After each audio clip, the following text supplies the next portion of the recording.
The subcommittee will come to order, and good afternoon to everybody. Thank you for being here for this very important hearing on global persecution of Christians. I just would note parenthetically that I chaired my first hearing when I became chairman of the Human Rights Committee back in the mid-1990s, when we recognized that there was an explosion of persecution, harassment, and discrimination against Christians occurring worldwide. And so since 1995 and today, almost 20 years, it has gone from bad to extraordinarily worse. So that's why we're having this hearing. I would also note to my colleagues that we've had many country-specific hearings over the years and over the last several months, including one on Syria, 3 on the Coptic Christians, and some regional hearings, but this one is to look at the global reach. There is a dangerous, and I would suggest a frightening phenomenon occurring globally in the persecution of Christians. Today's focus on anti-Christian persecution is not meant to minimize the suffering of other religious minorities who are imprisoned or killed for their beliefs. As the poet John Donne once wrote, "Any man's death doth diminish me." We stand for human dignity and respect for life from the womb to tomb, and this subcommittee has and will continue to highlight the sufferings of religious minorities around the globe, be they Ahmadi Muslims in Pakistan, Baha'i in Iran, Buddhists in occupied Tibet, Yazidis in Iraq, or Muslim Rohingyas people in Burma. Christians, however, remain the most persecuted religious group in the world over, and thus deserve the special attention that today's hearing will provide them. As one of today's witnesses, the distinguished journalist John Allen has written, and I quote him, "Christians today indisputably are the most persecuted religious body on the planet, and too often their martyrs suffer in silence." Researchers from the Pew Center have documented incidents of harassment of religious groups worldwide, a term defined as including, quote, physical assaults, arrests and detentions, desecration of holy sites, and discrimination against religious groups in employment, education, and housing. And it has concluded that Christians are the single most harassed group today. In the year 2012, Pew reports Christians were harassed in 110 countries around the world.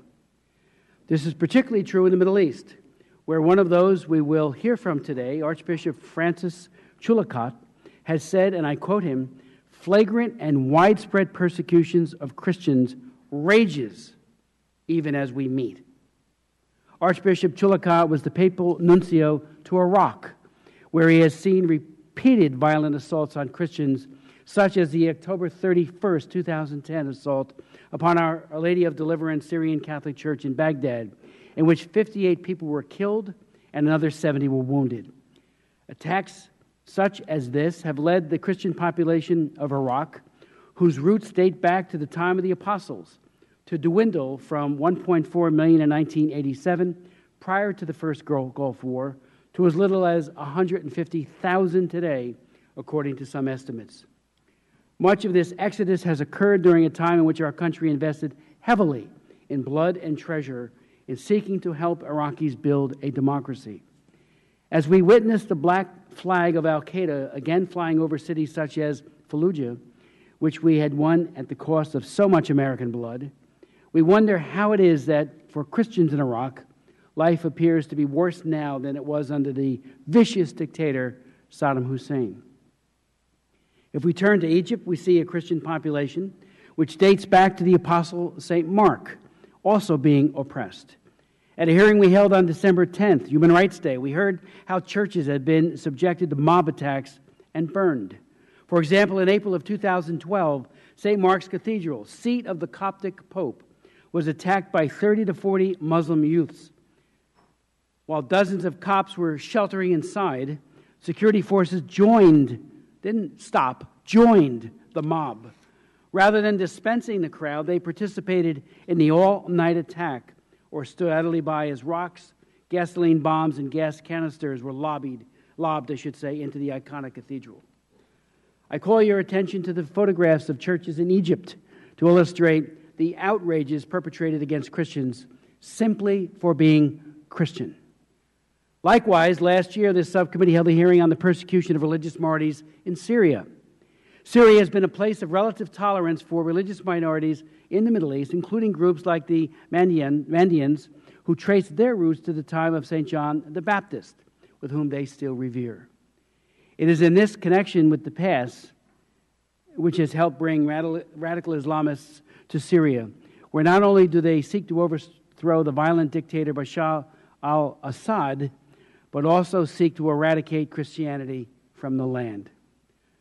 I would note parenthetically that when asked, our panel of NGO witnesses said to a group that what's happening in Iraq constitutes a genocide against Christians. Last September, members of the al-Nusra, an al-Qaeda-linked group, attacked the town of Malua. Why is this significant? It's because Malua is a living link with the time of Christ, a Christian village in Syria where Aramaic, the language of Jesus, is still spoken. It is for this reason that Malua has been targeted, in the words of one of those attacking this small village, whose way of life had remained largely unchanged over the centuries. The Mujahideen are seeking to, quote, conquer, this is their quote, the capital of the Crusaders. Such is the perspective of one whose vision has been distorted by hatred. But it is not just in the Middle East where we see the persecution of Christians. I would like to recall one story of one man that I met in September, along with Greg Simpkins, our chief of staff on the subcommittee, when we were in Jos, Nigeria. And then in Washington, when we held a hearing on the terror group Boko Haram last October. It was in the face of this man that I was able to witness the face of the persecuted church once again, which indeed is also the face of Christ.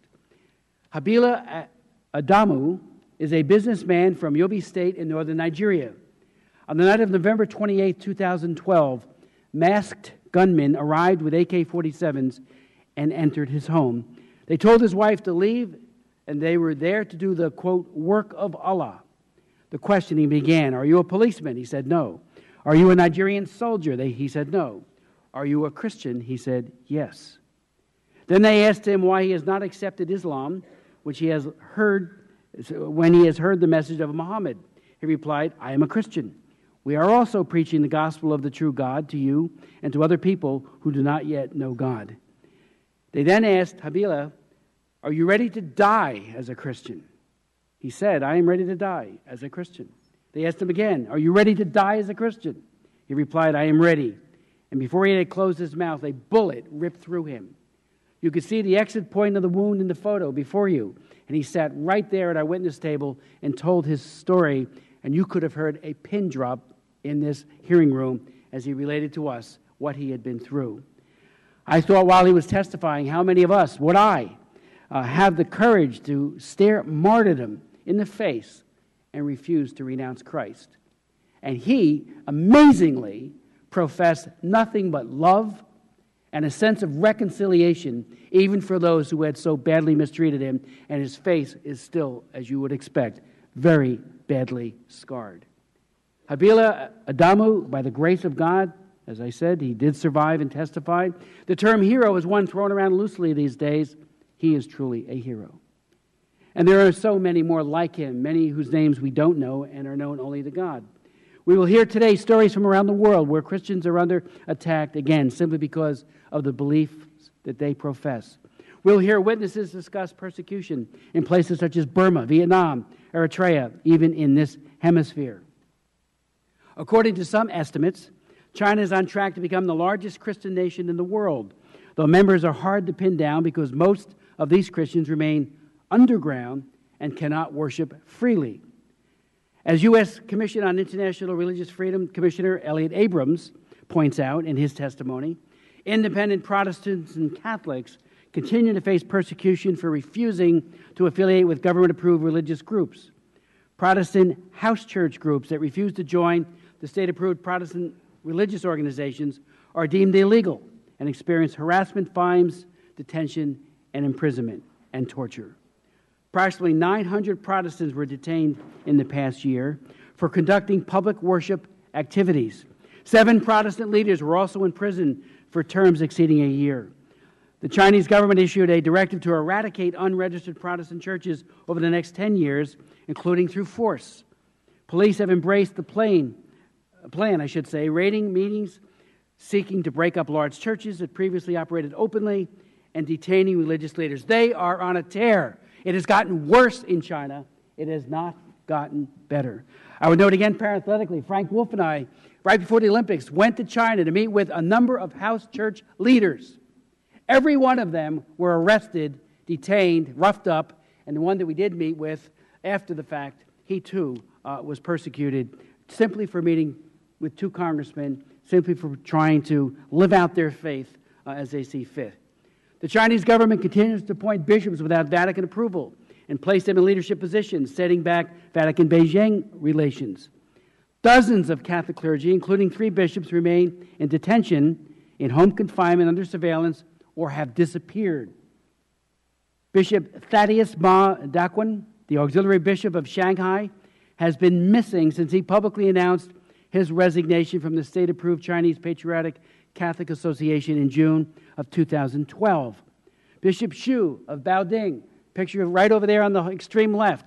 I met with him in the early 1990s. He had already spent several decades in the Laogai. He was tortured, and yet this man had nothing but a sense of love and reconciliation towards his tormentors. And a few months later, he was rearrested. A few years later, he was arrested and now has disappeared, and we don't know where he is. He may even be dead at the hands of his captors. When he celebrated Mass in a dingy little apartment, there was nothing, not even the slightest hint of malice in Bishop Xu's eyes or words. He prayed for his tormentors. I was dumbfounded by that faith. It just totally inspired. In Vietnam, today, one of these countries where churches are forced to register and worship outside of state-authorized churches is forbidden. Christian ethnic minorities such as the Hmong and Montagnard are allowed to exist in uneasy tension with the governing authorities, knowing that the heavy hand of the state could stop their worship at any time. Vietnam's Catholic, both clergy and laity, filled Vietnamese jails as prisoners of conscience for calling the government to account to a higher law than that of arbitrary dictates. The attack on the Catholic funeral procession in the village of Con Dao in 2010 resulted in more than 100 villagers being injured, 62 arrested, 5 tortured, and at least 3 deaths. This should remind one of the brutality that Christians face in Vietnam. As I mentioned Vietnam, because now, in secrecy, negotiations are being held over the Trans-Pacific Partnership.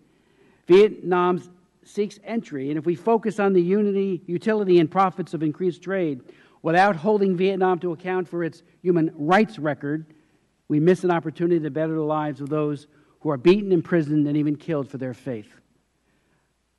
I met Father Lee when he was under house arrest. Father Lee is now back in custody. And if you ever, and we'll bring it down, we have a picture of him while he was before the magistrate.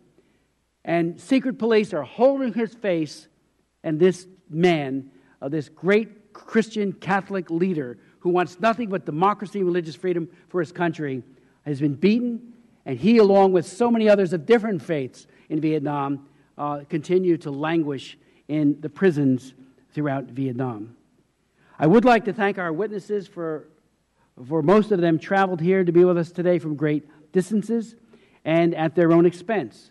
It's important to hear from voices from outside the Beltway, and we appreciate our witnesses coming here from as far away as India, the United Kingdom, Mexico, and from within the United States, from Denver and from New York. And lest we appear ungrateful, thanks to the incomparable U.S. Commission on International Religious Freedom, and especially its commissioner here today, Elliot Abrams, who I and members of this committee have known for over 3 decades. He once walked point as Assistant Secretary for Human Rights under the Reagan administration. Thank him for his extraordinary leadership over these many years. And one brief word about protocol and procedure. We will hear from Archbishop Francis Chulacot, the representative of the Holy See to the United Nations.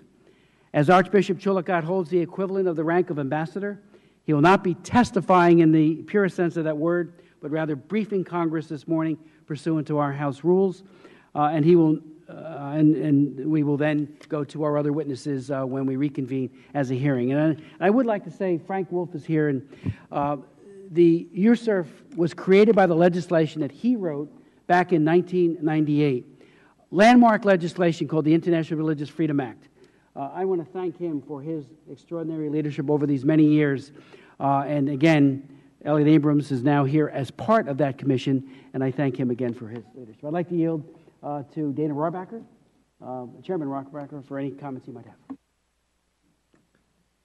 Thank you very much, and I would like to thank the chairman for the time and effort that he puts in to try to save the lives of suffering people throughout the world.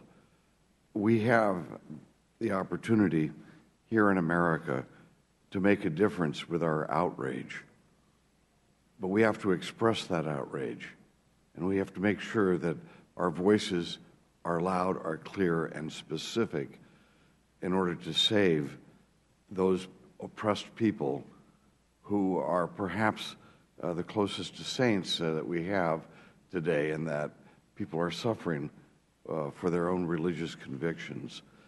I think America is a little bit hesitant about being as aggressive as we should be, and I think that's because in a world that's filled with suffering, that we are a country that is a vast majority of our people consider themselves Christians, that we are self-conscious in thinking that if we speak up with a loud voice about the persecution of Christians, that in this will appear self-serving to our own political ends. The fact is that Christians are being slaughtered today, and we are in an era when that slaughter is being ignored.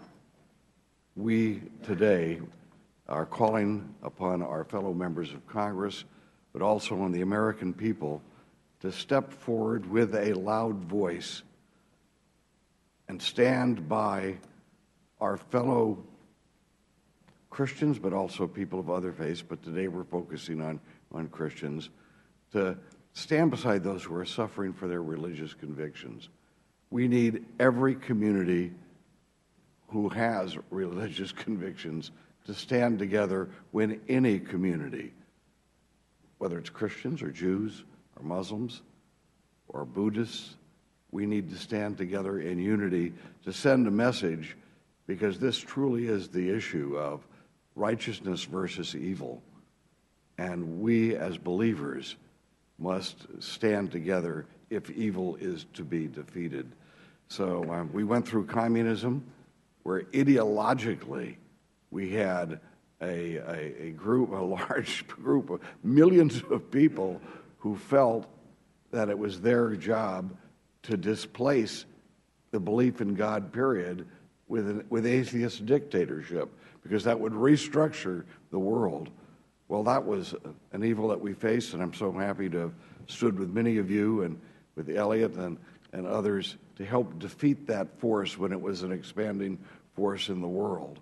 Well, now we face another evil, and that is where people who are fanatics in their own faith are committing horrible acts against people of other beliefs. And especially today, we focus on Christians. So today, we call on all of the good people of the world to join us, speak loudly and aggressively against this evil, so that too can be defeated and fall into, as Ronald Reagan said, the ash heap of history. And hopefully our children will see a world in which they say, you mean people who believed in God in a different way killed each other back then? We can create that kind of world, but we have to commit ourselves to it, and I am so grateful. I'm so grateful, Mr. Chairman, to your leadership, and Frank Wolf and others who have spent so much time and effort in their political life to try to make this difference in the world. Thank you very much. Chairman Rohrabacher, thank you very much. Mr. Meadows. Thank you, Mr. Chairman, for holding this hearing, and thank each of you, some of my friends who are here with us today. And I'll be very brief. It is important that we emphasize this particular story, because so many times it does not get reported. Atrocities happen across our world, and quite frankly, they go as a very small headline on a back page of some newspaper somewhere. And for us to highlight that is a critical component. The priority that it should be for not only this Congress but for the American people is a story that is steeped in freedom and really economic prosperity. And because when you look at it, when you have freedom, you truly have the economic prosperity that goes with that. And so as a priority, I mean, many of us have a number of other conflicting things. I know I have 4 hearings today, and I've chosen to be here because this is a critical time and where we can make a difference. So I look forward to hearing your testimony and your briefing, and I thank you so much, and I'll yield back, Mr. Chairman. Thank you so very much. I'd like to now yield to the distinguished gentleman from Virginia, Frank Wolf, again, the author of the International Religious Freedom Act. I'd like to yield to Joe Pitts, the chairman of the Health Committee on Energy and Commerce. Thank you, Mr. Chairman. Although I'm not on this committee, thank you for asking us to attend, and thank you for holding this very important and timely hearing. It is disheartening, to say the least, that this committee needs to hold a hearing bearing the title, "The Worldwide Persecution of Christians." I've sat on numerous hearings over the last few years focusing on the persecution of specific religious minorities, but it is evident that there is a global systematic persecution of those around the world that profess the Christian faith. And this persecution reaches every region of the world. It's not deterred by any political structure or strength of the state, whether Christians find themselves in a country with an authoritarian government or a theistic state or even a popular democracy. Christian minorities are vulnerable to and have been encountering denial of rights by government regimes. They've been encountering communal violence, even specific targetings that result in ransom and terrorism and even murder. In cases where Christians are facing government restrictions or abuse by the state, our government holds an obvious venue for addressing these issues through our dialogue with those states. Specifically, states in recent years have increased the enforcement or the adopted laws that deter conversion or deem certain expression of faith as blasphemy. Whether it be Kazakhstan, its 2011 laws restricting religious activity, or Pakistan's anti-blasphemy laws, or the anti-conversion laws in many states in India, including the populous state of Gujarat, our government can and must speak out and elevate policies that address these issues. Late last year, Keith Ellison and I introduced a resolution calling for the repeal of the anti-conversion laws in India, and it calls for religious freedom and related human rights to be included in the United States-India strategic dialogue. It's my belief that we need a corresponding escalation of policies with all of our allies and within all of our strategic relationships in order to combat this worldwide and systemic persecution. So I look forward to hearing the recommendations of our witnesses and thank them for their participation today. And thank you, Mr. Chairman, for allowing us to sit in. Thank you very much, Chairman Pitts. And I would also note that Chairman Pitts has been a leader on assisting Christians in Burma, other places as well, but Burma, he has had a special heart for those suffering, the Karen and others. So I thank him for that leadership, which he has helped. We've all gotten behind him on those efforts. Pursuant to the House rules, in order to receive a briefing from a diplomat deployed to the United Nations, the hearing stands in brief recess, subject to the call of the chair, and then we will go back to the hearing setting. So Archbishop Chillicothe, if you could come and present your testimony.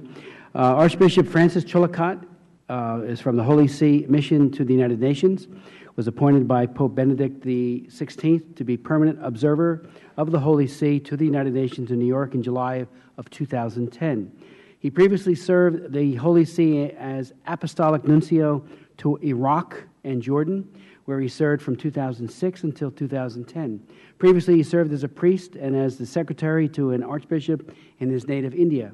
He has also served as a diplomat in Honduras, Southern Africa, and in the Philippines. And without objection, his full resume will be made a part of the record. Archbishop Chillicothe, the floor is yours.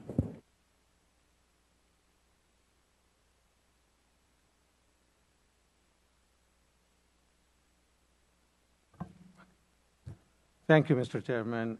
Congressman Smith, I wish also to recognize other members of this subcommittee, Mr. Rohrbacher, Mr. Meadows, Mr. Wolf, and Mr. Pitts. And I wish also to recognize Mr. Elliott for his presence here, and to all our members who are invisibly present on this panel, and all our audience. I'm so happy to be here and so thankful for giving me this opportunity to come and brief all of you about the topic that we are discussing during this hearing. It is such a vital issue that we have to consider very seriously. As I say, when these things or these symptoms start manifesting, we have to nip in the bud. Otherwise, it would start as a sign of intolerance, and later on it will move to the stage of discrimination, and thereafter will definitely come about that final stage of persecution, which we are going to talk about. So thank you for this opportunity once again to address you and the committee today. Your recognition of the consequential need to consider and respond effectively to existing and emerging threats to religious freedom in the world today is indeed commendable. Such threats manifest not solely under authoritarian regimes or in traditional societies, but even, I regret to say, in the great democracies in the world. The Constitution of the United States apprehends well what the Holy See consistently affirms, namely, that religious freedom is also the first freedom, a fundamental human right from which other rights necessarily flow and which must always be protected, defended, and promoted. Pope Benedict XVI identified religious freedom as, and I quote, the pinnacle of all other freedoms. It is a sacred and inalienable right. It includes, on the individual and collective levels, the freedom to follow one's conscience in religious matters and at the same time, freedom of worship. It includes the freedom to choose the religion which one judges to be true and to manifest one's beliefs in public. It must be possible to profess and freely manifest one's religion and its symbols without endangering one's life and personal freedom. Religious freedom is rooted in the dignity of the person. It safeguards moral freedom and fosters mutual respect, unquote. Every government bears the profound responsibility to guarantee in its Constitution, as your First Amendment and the entire text secure, religious freedom for its people and must, moreover, uphold religious liberty both in principle and in fact. Today, however, religious persecution, be it overt or discreet, is emerging with an increased frequency worldwide. Even in some of the Western democracies, the long-standing paragons of human rights and freedoms, we find instances of increasingly less subtle signs of persecution, including the legal prohibition of the display of Christian symbols and imagery, legitimate expressions of beliefs that for centuries has enriched culture, be they on the person or on public property. This suggests a profound identity crisis at the heart of these great democracies, which owe to their encounter with Christianity both their origin and culture, including their human rights culture. I personally have witnessed many egregious threats to religious liberty during my service around the globe, especially in Iraq and in Jordan, where I served for 4 years as Apostolic Nuncio of the Holy See. My current posting also makes me familiar with the work of the United Nations, which your great nation has helped establish when the world society was desperate for an institution whose mission would be to secure and maintain the international peace and security. The founding charter of the United Nations mandates that it fulfill this mission through safeguarding the fundamental and inalienable rights and responsibilities of each member of the human family. The preservation of authentic religious freedom thus stands at the heart of the UN's solemn responsibility. Having said this, allow me to address the following 2 points in my brief remarks. I will also be submitting to the committee 2 more detailed texts for your further consideration. The first issue on which I wish to focus today concerns challenges to religious freedom in the Middle East, particularly for Christians, who since the beginning of Christianity 2,000 years ago have been continuous inhabitants of that important region of the world. A second issue I will touch upon briefly concerns the responsibility of the United Nations towards safeguarding this religious freedom.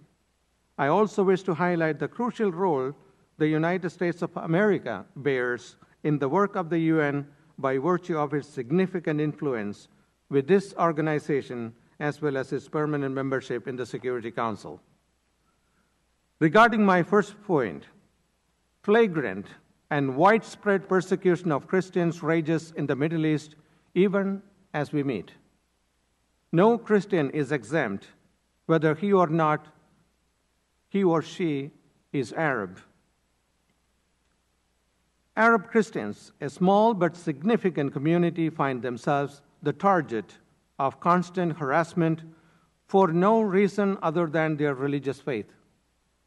This tragedy is all the more egregious when one pauses to consider that these men and women of faith are loyal sons and daughters of the countries in which they are full citizens and in which they have been living at peace with their neighbors and fellow citizens for untold generations.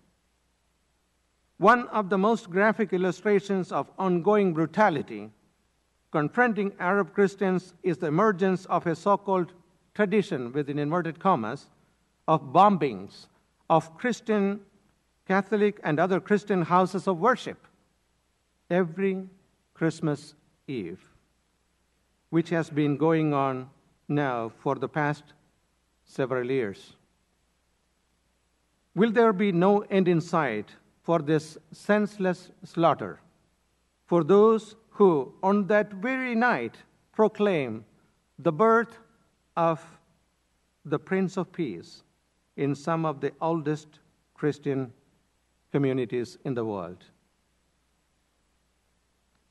As is increasingly obvious, governments are by no means guaranteeing religious freedom consistently among fundamental human rights.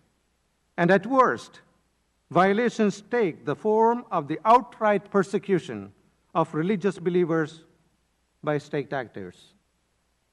For its part, the Holy See regularly urges the world's attention to serious violations of the right to religious freedom in general, as well as to recent and continuing instances of discrimination or systematic attacks on Christian communities in particular. In a recent statement to the United Nations Human Rights Council, the permanent observer of the Holy See to the United Nations in Geneva said the following, and I quote, "Research has indicated that more than 100,000 Christians are violently killed because of some relation to their faith every year, while other Christians and believers are subjected to forced displacement to the destruction of their places of worship, to rape, and to the abduction of their leaders. Several of these acts have been perpetrated in parts of the Middle East, Africa, and Asia, and are the result of bigotry, intolerance, terrorism, and some exclusionary laws. In addition, some Western countries, where historically the Christian presence has been an integral part of the society, a trend emerges that tends to marginalize Christianity in public life, ignore historic and social contributions, and even restrict the ability of faith communities to carry out social charitable services, unquote. Pope Francis himself, in praying recently for all Christians who experience discrimination on the basis of their belief, stated, and I quote, "Let us remain close to these brothers and sisters who, like the first martyr of the church, St. Stephen, are unjustly accused and made the objects of various kinds of violence. Unfortunately, I am sure they are more numerous today than in the early days of the church. They are so many. This occurs especially where religious freedom is still not guaranteed or fully realized. However, it also happens in countries and areas where on paper, freedom and human rights are protected, but where in fact believers, and especially Christians, face restrictions and discrimination," unquote. His predecessor, Pope Benedict XVI, similarly pointed out the same problem in his 2012 address to the members of the diplomatic corps accredited to the Holy See. At that time, he stressed the following: "In many countries," and I'm quoting here his words, "in many countries, Christians are deprived of fundamental rights and sidelined from public life. In other countries, they endure violent attacks against their churches and their homes. At times, they are forced to leave the countries they have helped to build because of persistent tensions and policies which frequently relegate them to being second-class spectators of national life. And in other parts of the world, we see policies aimed at marginalizing the role of religion in the life of society. It even happens that believers, and Christians in particular, are prevented from contributing to the common good by their educational and charitable institutions," unquote. Mr. Chairman, this past autumn, in a message to the Ecumenical Patriarch of Constantinople, Bartholomew I, Pope Francis called to mind the 1700th anniversary of the Edict of Milan, which brought about the end to the persecution of Christians in the Roman Empire, and drew attention to the many Christians of all the churches and ecclesial communities who in many parts of the world experience discrimination and at times pay with their own blood the price of their profession of faith. The Pope also stressed the urgent need for effective and committed cooperation among Christians in order to safeguard everywhere the right to express publicly one's faith and to be treated fairly when promoting the contribution which Christianity continues to offer to contemporary society and culture. Current circumstances make it particularly important that Christians work together to ensure religious freedom for all, and to this end, it is crucial that every government guarantee religious freedom for each and every person in its country, not only in its legislation, but also in practice. Strictly connected to religious freedom is respect for conscientious objection, of which everyone should be able to avail himself or herself. Conscientious objection is based on religious, ethical, and moral reasons, and on the universal demands of human dignity. As such, It is a pillar of every truly democratic society, and precisely for this reason, civil law must always and everywhere recognize and protect it. After all, these steps ensure not only human dignity, but the dignity of democratic institutions. Regarding my second point, which concerns the United Nations, the essential importance of religious freedom for each and every person, community, and society is confirmed by the foundational international legal instruments and other documents. The Universal Declaration of Human Rights states the following: everyone has the right to freedom of thought, conscience, and religion. This right includes freedom to change his religion or belief, and freedom, either alone or in community with others and in public or private, to manifest his religion or belief in teaching, practice, worship, and observance. This is from Article 18 of the Universal Declaration of Human Rights.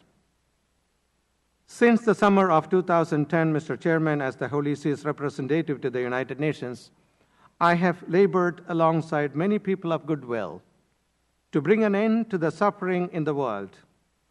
The religious persecution of Christians throughout the Middle East looms large in this theater of suffering. The United Nations General Assembly addresses the question in certain resolutions, which we have a hand in negotiating.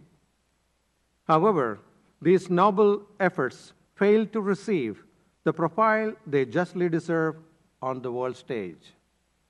Only member states, especially with leadership profiles like the United States, can take decisive steps to ensure that the non-derogable human right of religious liberty becomes more robustly protected worldwide. The self-evident truths underlying healthy democracy, truths upon which both President Jefferson and the Church agree, require as much. The religious freedom which the law is expected to protect and promote abides no mere passive toleration, but requires rather that states guarantee the basic preconditions that permit its free exercise by citizens in both their private and public endeavors. Allow me now to express my gratitude for efforts this committee undertakes in promoting religious liberty and those it will undertake in this issue to bring an end to further suffering and social exclusion of Christians. As I mentioned, I also leave for your consideration two documents of crucial concern to my briefing today. The Lineamenta, or Guidelines for the 2009 Synod of Bishops Special Assembly for the Middle East, which I had a strong role in promoting when I was nuncio to Iraq and Jordan. And the second document is Pope Benedict XVI 2011 World Day of Peace message entitled Religious Freedom, the Path to Peace. In conclusion, Mr. Chairman, I express my gratitude to you and to the subcommittee for this important opportunity to express solidarity with all Christian believers in the harsh reality of the persecution of their communities and adherents at this present time. And we look to your country to stand true to its own constitution and to show its leadership in every forum in working to end the erosion of this most fundamental of human rights. I thank you for the attention.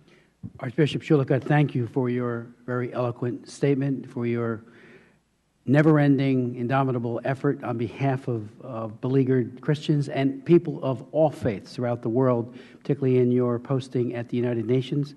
I know some of the members would just like to make a very brief statement. I'll make a very brief question statement.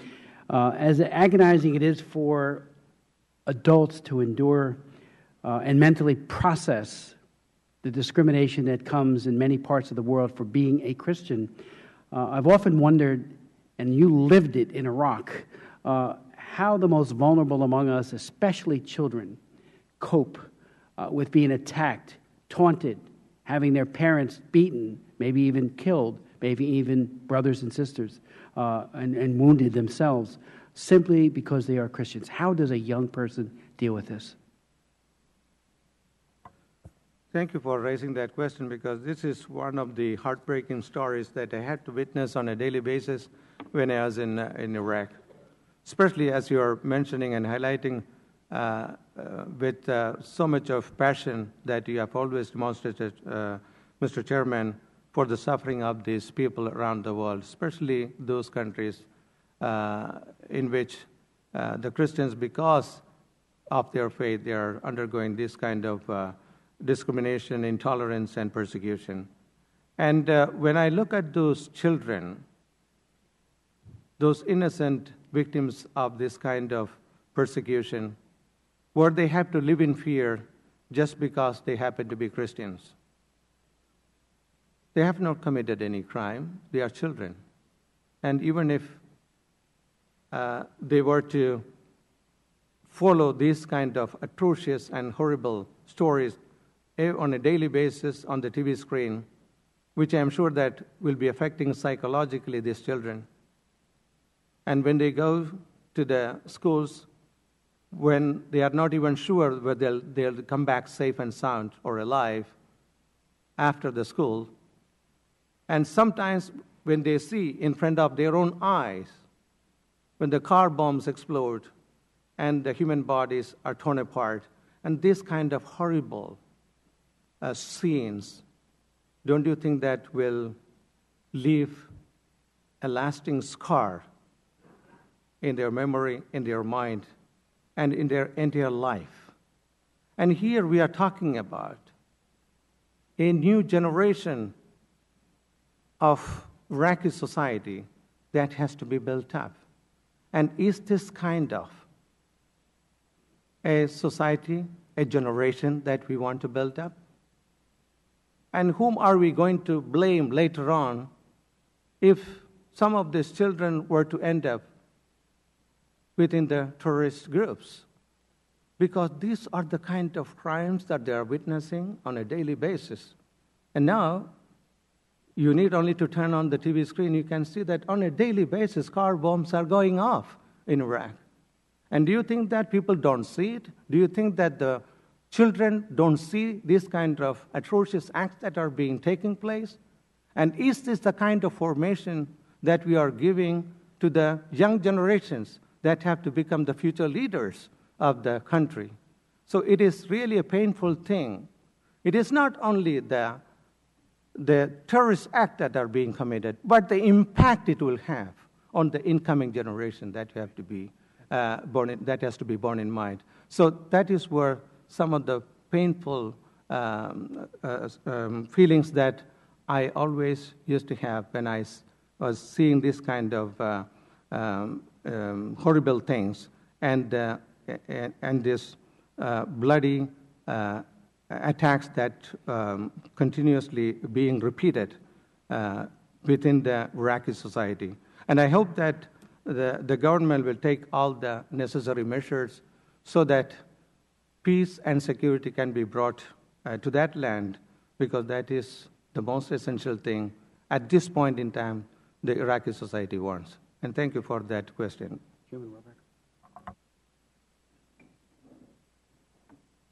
Thank you for the overview that you have given us today.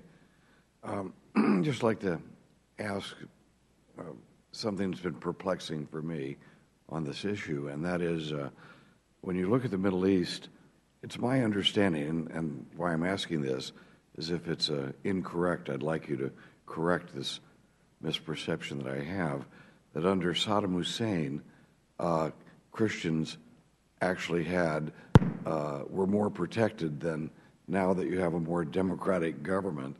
And I understand that that may be true with Assad as well in Syria. Maybe you could give me a little insight into that. And should that mean that, what does that mean by how we should approach this problem?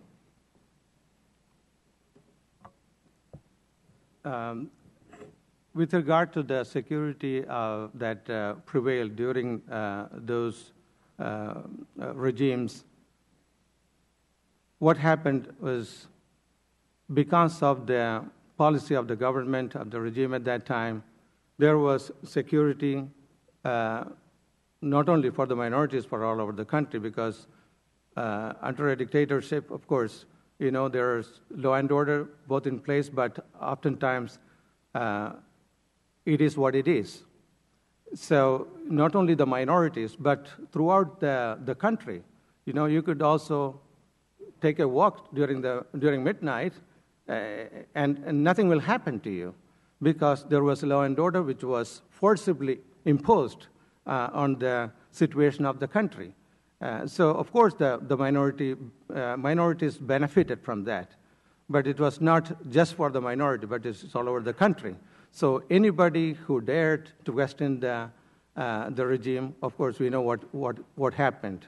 So it is under that threat of the consequences that anybody would undergo during the time of those regimes, that the so-called security and peace prevailed in those societies. And of course, the minorities felt protected because they were participants on the benefits that came about from this strict law and order that were imposed by those regimes. I think that was one of the reasons, although sometimes it is being interpreted as it was a special protection that was offered to the minorities.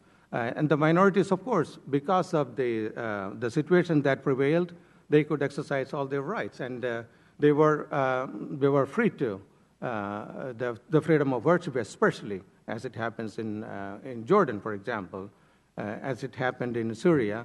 Now, in Syria, what we see is practically a replay of what happened in Iraq. And you can already see now what is happening in Syria is having its own spillover effect both in Iraq, and we have seen what happened recently in Fallujah, and the same thing also in Lebanon. So during the time of the intervention in Iraq, the spillover effect was in Jordan and Syria, also Lebanon and Turkey. The same thing is being seen also at this time, unfortunately, for what is happening in Syria, and where also the minorities now, especially the Christians, are also starting to leave the country. And there's this is called the silent exodus of Christians from Syria. So it is so sad to see the same thing is being repeated over and over again, and I hope this will be the last time that we are seeing such this conflict that is taking place in those countries. And because of this conflict, the Christians are caught in the crossfire, and they are becoming the most vulnerable group that is paying the highest price. Thank you. Thank you very much for that answer. That's really helping me to have an understanding of that perplexing analysis that when I looked at the rally. So thank you very much for clearing that up. Thank you. Mr. Meadows. Thank you. It's good to see you again. When we met the last time, one of the things that struck me was your heart for people of all faiths. There was not a political agenda there. One of the things that we struggle with in raising the persecution of Christians or of Jews is that it sometimes gets put in political perspective of trying to take a government and putting a government out of control, and that's most often is not the agenda. So how would we show a heart for the people without a government entity looking at it as an overt threat to their national sovereignty, where we're really looking at protecting those that are being persecuted? What advice would you give us on that? This issue has been brought up also during many sessions of the Security Council, which they call the regime change, that oftentimes seems to be the scope of some of the interventions. But as it is happening now, yesterday started the Geneva II conference that has been resumed in Geneva. We have so much of the other possibilities to bring the government accountable for what is happening in there, especially when they are violating the fundamental human rights. And that is why the Holy See has always promoted and supported the diplomatic channel that has to be exhausted first and foremost. And I'm so happy to see that in the case of Syria, that is what is taking place now, although it is a little late, but it is better late than never. The Geneva II conference is the right process to follow, where all sectors of the society join in deciding the future of that nation. Because after all, we are not going to live in Syria. The Syrians are going to live in Syria, and they have to take the ownership of their country and their future. And they are the ones to shape how to run their country. And the international community is there to support and facilitate this process. And this is the process that the Holy See has been always promoting. And myself, as the representative of the Holy See, I will also join in wholeheartedly in moving forward this process. It's not only in Syria. Wherever it happens, we should make the people of that nation take the ownership of the destiny of that nation. And then we bring in our support and facilitate that process, and to hold the governments, when they are violators of the fundamental human rights and the democratic principles, accountable. And we have International Court of Justice, International Criminal Court, and we have all the mechanisms set in place. And why don't we make use of that? So immediate military intervention is not the solution. And we know what happened in those instances that we decided for the military intervention without having a precise exit strategy. It is very easy to go in and start the conflict, and afterwards, oftentimes we don't know how to get out of it.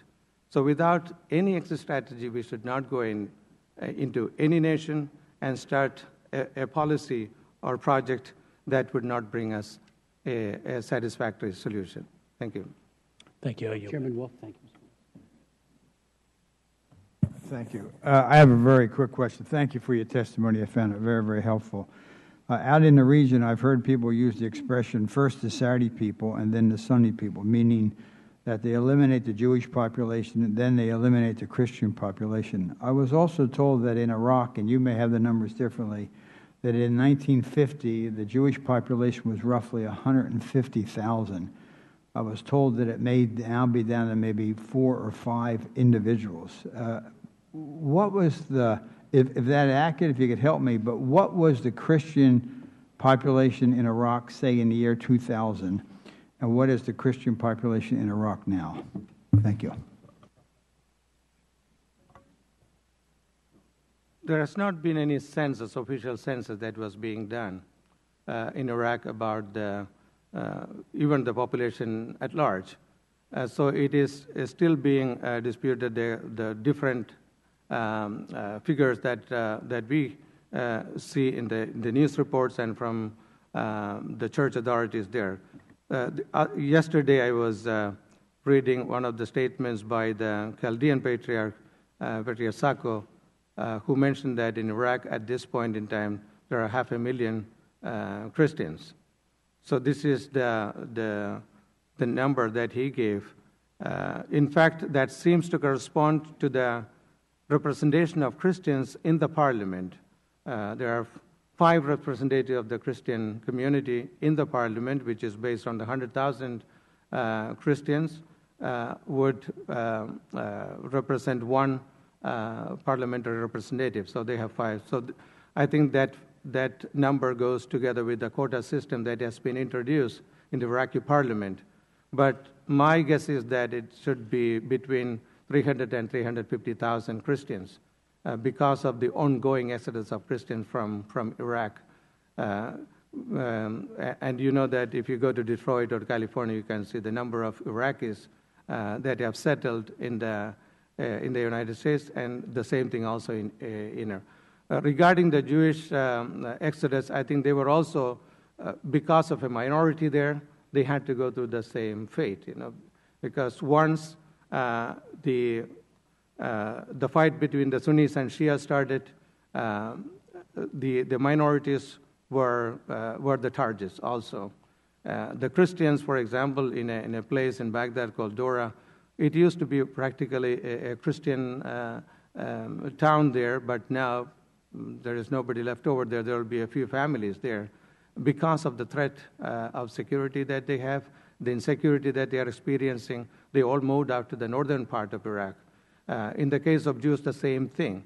Or the Mandaeans, or the Shebaks, or the Turkmens, they are all victims of this sectarian violence that is going on in Iraq. So nobody has been exempt from it, including the Jews. The only people who are now protecting themselves in a stable manner are the Kurdish people, because they have a semi-autonomous region in the northern part of Iraq where they can exercise a quasi-independence. So, but all of the minorities, they are being targeted, and they are the victims of the sectarian violence that is happening in Iraq. Thank you. Chairman Pitts. Thank you, Archbishop, for your testimony.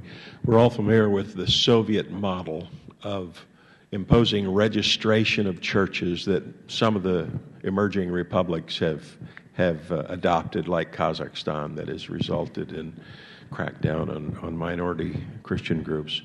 We're familiar with the anti-blasphemy laws, like in Pakistan, that has resulted in the strong in society taking advantage of the weak with false charges on blasphemy. I'm interested in your view of the anti-conversion laws in some of the states in India and the impact on minorities. Could you elaborate on that, please? Thank you for asking that question, also because I'm from India originally. So we are really worried about this anti-conversion bill, because India is expected to be one of the great democracies in the world. And India has thrived so far, so well. It is because of that multi-religious and multicultural democratic system that you have put in place. But as we know, there will always be some radical elements within the Indian society, and this is the re-emergence and emergence of these radical groups in India that are making such a lot of noise around the world. And unfortunately, there are some political parties in India who are indirectly supporting these radical groups. And so they feel emboldened because of this indirect support that they get from certain political parties within the Indian political system. And they take that kind of liberty in going after the minorities, especially the Christians. And you mentioned about Orissa is one of those states where this anti-conversion bill is put in place, which is unfortunate, because if the religious freedom is being respected, this is totally against, and there's no way you can justify such a law. How could you possibly imagine that in order to convert to other religion or to renounce your own religion, you need a piece of paper from the state government? This is absurd. And the bishops in India have been complaining about it. They have presented to the national government their protest. They expressed many times, but it seems that because of these certain parties, political parties, who are supporting these radical groups within the society, they are having a free hand in exercising this kind of discriminatory actions against the minorities, religious minorities, especially the Christians. And I think the United States can do a lot in putting pressure on the Indian government to put in place the laws that would respect. The laws are already there. It's only a matter of implementing that law at the state level so that these minorities are protected also in India. Because once the sectarian violence starts in India, that will bring in eventually the fragmentation of the Indian society. We don't want that to happen. So we are still early to do that kind of legal system to be put in place so that India can truly and really enjoy the fruits of the true democracy and to show to the world that it can really show to the world that India is indeed a democratic country where everybody enjoys his or her rights to the fullest manner, and the Indian government will be there to protect, especially the minorities in the country. Thank you. Thank you, Mr. Chairman. Thank you very much, Mr. Pitts. Thank you very much, Archbishop Chillicothe. We deeply appreciate your testimony and your leadership. This official briefing is now concluded. We will now reconvene a hearing of the subcommittee. I'd like to now welcome to the witness table our first panel of the official hearing, beginning with Mr. Abrams, Elliot Abrams, who is Senior Fellow for Middle Eastern Studies at the Council on Foreign Relations in Washington. He served as Deputy Assistant to the President and Deputy National Security Advisor in the administration of George Bush, where he supervised U.S. policy in the Middle East for the White House. Mr. Abrams was educated at Harvard College, the London School of Economics, and Harvard Law School. After serving on the staffs of Senator Jackson and Daniel Moynihan, he was Assistant Secretary of State in the Reagan administration and received the Secretary of State's Distinguished Service Award from Secretary George P. Shultz. Mr. Abrams was president of the Ethics and Public Policy Center in Washington from 1996 until joining the White House staff. He was a member of the U.S. Commission on International Religious Freedom, the first, in 1999 to 2001, and chairman of the commission in the latter year, and is serving an additional term as member now, 2012 to 2014. Mr. Abrams is also a member of the U.S. Holocaust Memorial Council, which directs the activities of the U.S. Holocaust Memorial Museum, and a member of the board of the National Endowment for Democracy. He teaches U.S. foreign policy at Georgetown University School of Foreign Service. And without objection, his full resume, that's only a part of it, will be made a part of the record. Secretary Abrams.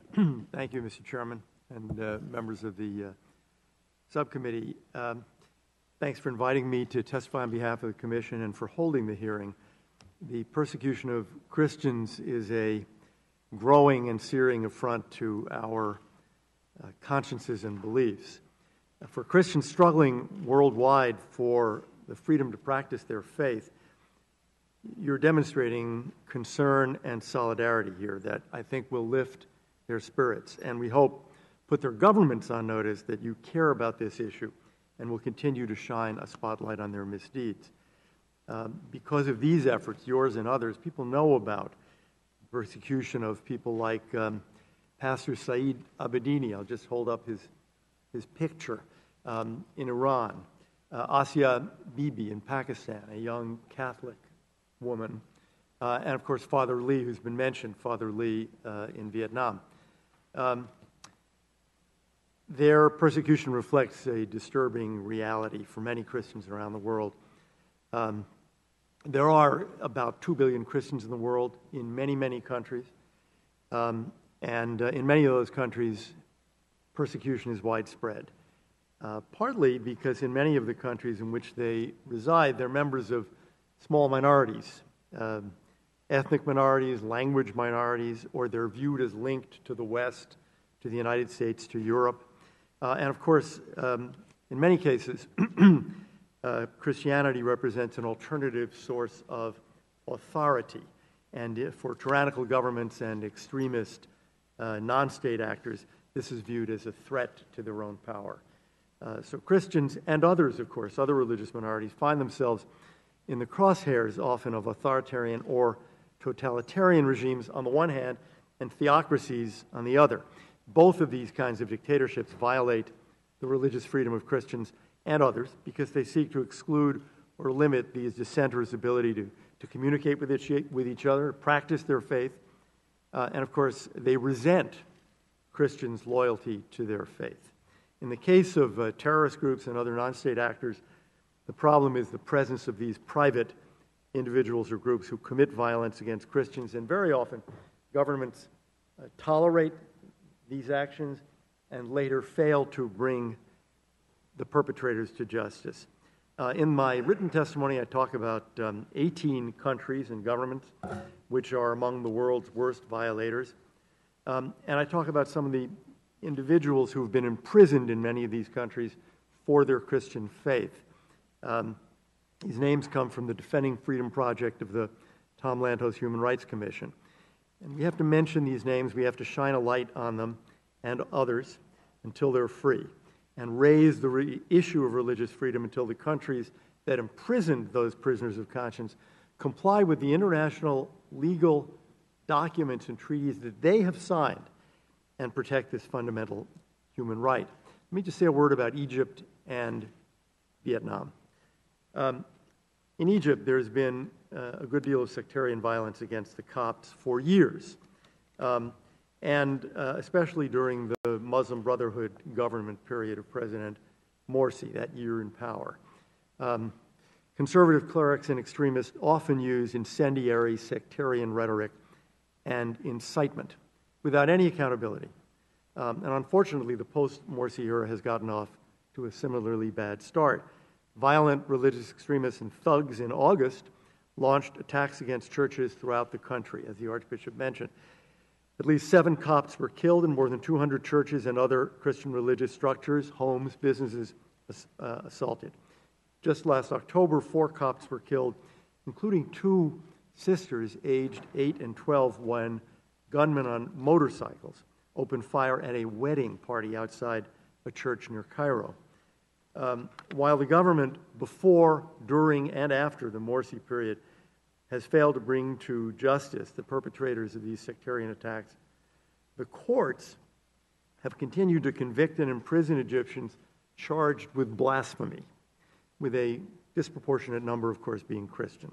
There's been some renewed hope among Christians in Egypt, in the Christian community following the ouster of President Morsi, and some changes to the new constitution that potentially could mean more religious freedom for Copts, but their situation and their future today are precarious. In Vietnam, religious conditions are poor. The Vietnamese government imprisons individuals for religious activity or advocating religious freedom, seeks to stop the growth of ethnic minority Protestantism and Catholicism. Ethnic minority Protestants and Catholics, particularly in the Central Highlands, have been arrested and beaten and face forced renunciations of their faith for practicing outside the approved government religious organizations. Hmong and Montagnard Protestants continue to experience government-sanctioned efforts to force their renunciations of faith. And the government has sanctioned violence against and arrested Catholics for peacefully advocating for religious freedom. Let me just mention again Father Lee, who's been in prison on and off for the crime of advocating religious freedom in Vietnam. He has spent more than 20 years in prison and was last returned to prison after March 2007 show trial, in which, as that picture shows, he was muzzled. One other thing to mention just at the end, which is that in the Act, the International Religious Freedom Act of 1998, the post of Ambassador at Large for International Religious Freedom was created. It's vacant, and it really needs to be filled. The President last week at the National Prayer Breakfast suggested a nomination would be coming quickly. I hope so, because this is the key official within the U.S. government executive branch coordinating and developing U.S. policy for international religious freedom. And if there is a long vacancy, it weakens the attention of the executive branch, it weakens the efforts in the executive branch, and it sends a message to countries around the world of inattention and lack of concern. So I think we all hope that a nomination comes forward very quickly. Thank you, Mr. Chairman. Secretary Abrams, thank you very much. And without objection, your full, very extensive testimony, which goes country by country by country, will be made a part of the record. And I do hope members, I know members who are here will read it because they're also very interested, but other members will read it. And I respectfully hope that the press will look at it as well, because it really gives insights as to what's truly happening on a country by country basis. And I would remind everyone that when your commission was established by Frank Wolf's bill, the whole idea was to provide an appraisal of the situation on the ground accurately, to be independent, to be comprehensive, because we know so often human rights are an irritant to many of those who do statecraft, and religious freedom even more so. And one of the things that Mr. Wolf put in his bill was to train Foreign Service officers to be much more knowledgeable about all things pertaining to religious freedom and religious organizations and individuals. You perhaps might want to touch on whether or not you think that's happening, but I'm glad you brought up the ambassador at large, and I do hope the President follows through on his prayer breakfast promise. We've had an administration where 2.5 years there was an ambassador at large, but for the rest of the administration's time, tenure in office, there has been no ambassador at large, and that is the point person. And so that's a missed opportunity that is huge, and I hope that is filled soon. Just one general question, if I could. Do you find when the Commission makes its recommendations, like which countries ought to be designated countries of particular concern, CPC, as you have done repeatedly with Vietnam, for example, do you find that the administration is receptive, or do they push back? We push too. We've been trying to get the administration, and in every time a high official appears, whether it be on Vietnam or other, I and others do raise the issue: what is the delay in promulgating those designations? And then, just as important, ensuring that step 2, the other shoe, that real sanctions, and there are 18 of them prescribed in the Act, are followed up on. And some of those sanctions are very significant and would definitely get the attention of an offending country. Thank you for the question. The system is not working. It's not working properly. It's not working the way it was established in the Act. It hasn't under several administrations, I have to say. It's not just the Obama administration. The Obama administration made CPC designations only once in the first 4 years, and the Act requires them every year. And actually, Mr. Pitts, Mr. Wolf, and you, Mr. Chairman, wrote a letter about this, of course, last May, which I'd like to submit for the record, because I think it's that objection's ordered. A useful reminder of this. The problem is, in part, that it sends a message to other governments that we don't care. And there are a lot of things that can be done. On the sanctions angle, all too often there are no sanctions, or there's a double hatting. That is, you have a country that's under some other sanction, and so you say, oh, that's for religious freedom too. But the Act provides for a lot of flexibility. It provides an opportunity to go to a country, to a foreign government, and say, we care about this, something needs to be done. Just as an example, you can take action, the U.S. government can take action against individual members of a foreign government who are involved in religious persecution, officials of that government, officials of provinces, officials of units of that government, to name names and say that those people, for example, will never be admitted to the United States. There's lots of flexibility, and I'm afraid we're not using it. And so the message that comes across is one of inattention, and the CPC system, I would say, is broken. Chairman Rohrabacher. Thank you very much.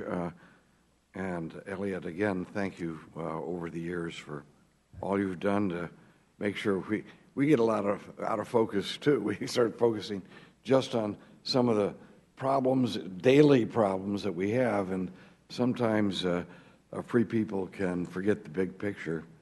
And the big picture, of course, are these moral trends that are permeating the world, and the United States should be an influence in the right direction.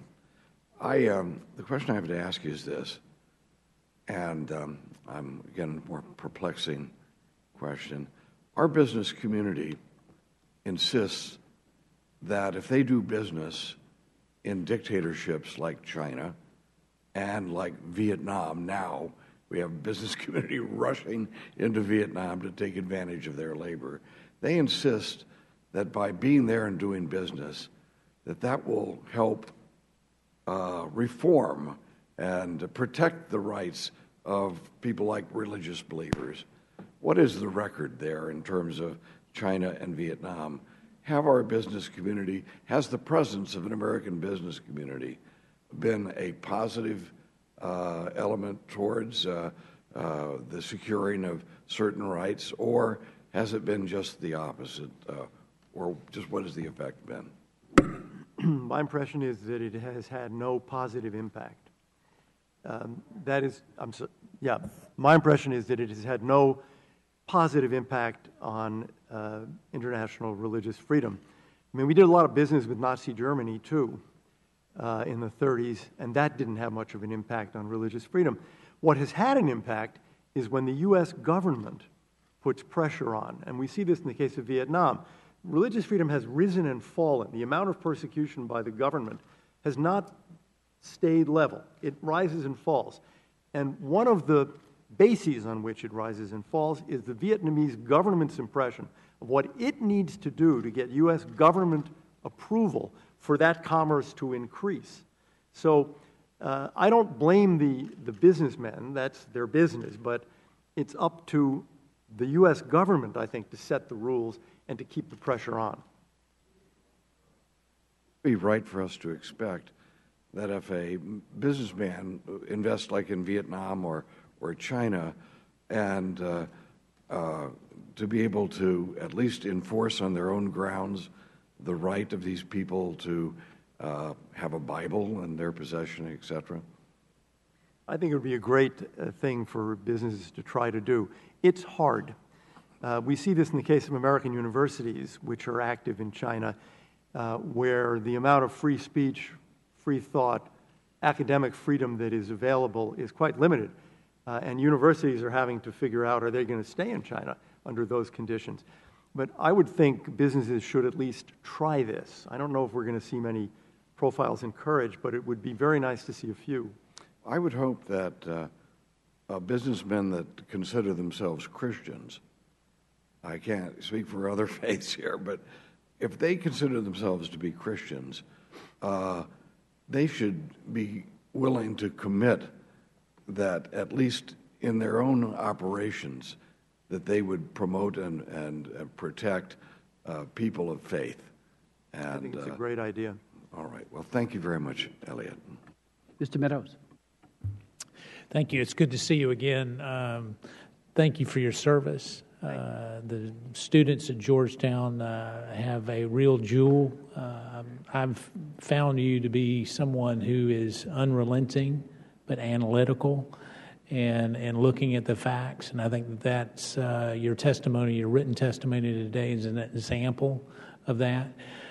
My question for you is really, you've highlighted a little bit in terms of this is not just this administration's problem. It's a problem that has persisted. And yet here in just a few minutes, I'll be meeting with business leaders, representing business leaders from Egypt in the next few minutes. And yet most of the time when discussions happen, they're either purely human rights or religious freedom discussions or purely economic and business. And it seems like that we have a tough time coupling the two together. So what would you say are the major impediments to doing that in terms of either with the State Department or with us as Congress? How can we do a better job of coupling those two together? Well, it is hard, particularly because businessmen are interested in serving their shareholders and making a profit. So I think we need to give them, and we need to arm them with the ability to say to the Egyptians, in the case you mentioned, commerce is not going to be possible. It's not going to thrive. It's not going to grow under conditions of religious persecution and disorder, the bitterness that creates, the violence that creates in Egypt will be communicated to American businessmen, and they won't want to go to Egypt. There are many other places to invest in the world. So I think the way to bring it together is try to make an argument for their self-interest, that if the American impression of Egypt is a place that is being torn by violence and sectarian hatred and persecution of Christians, they're not going to get the investment they want. And one follow-up to that, if you don't mind. So you mentioned about filling this particular position. What else can be done in terms of work with the State Department to help make this part of the dialogue when negotiations are going on? When you have hearings and have State Department officials up here, ask them about it and press them on the record of their own record or the record of their own part of the State Department. Some embassies are much better at this than others, and I think that's something worth asking about as well. Urge the administration to name the countries of particular concern. I think it's very important also to talk about specific political prisoners in public and also with members of the administration. What has been said, it really is important. If you go back to the Soviet days, people in the Gulag told us the mentioning of names was critically important when they heard it from a president, a secretary of state, members of Congress. So I think you can ask, you can do it when you visit as part of CODELS, and you can ask high officials of the executive branch to do it when they come up here for testimony and when they visit. And then I think this question of adopting political prisoners, which about 20 members of Congress have done, is a great idea and can really motivate communities back home, too. Thank you very much. I yield back, Mr. Chairman. Chairman Wolf. Thank you, Secretary Abrams. We welcome you. When Mr. Smith was reading your bio, something just popped out at me. You have worked for the two biggest giants on this issue, President Reagan and Senator Jackson. And I guess what I wanted, and maybe this is not the time, but I think they were great men, so we just put that out there. One was a Democrat, one was a Republican. But what creates the Jacksons and the Reagans? Is it that they lead the nation because President Reagan gave the speech, the evil empire, tear down the wall? Secretary Shultz wore the bracelet, went to Moscow. Scoop Jackson did what he did. But did that come from the people to the Congress and the executive branch, or did President Reagan, who is, I think, the leader, and Scoop Jackson, the leader, did they then mobilize it, whereby the people then, am I making myself clear? Where did that come from? Let me say at the beginning that I didn't work, unfortunately never worked for the third giant on this issue, which is you, Mr. Wolf. I think it came from within them. I think they had a belief that these values that we're talking about are the values of the American people, and that therefore our foreign policy had to reflect those values. That you couldn't have a foreign policy that was what was then known as based on realpolitik. That you had to have a foreign policy that represented the moral values of the American people, and that if you tried to do that, the American people would support that effort. So I think it came from within them, but it was based on a view of the nation and the American people that led them to say our foreign policy has got to reflect our moral values.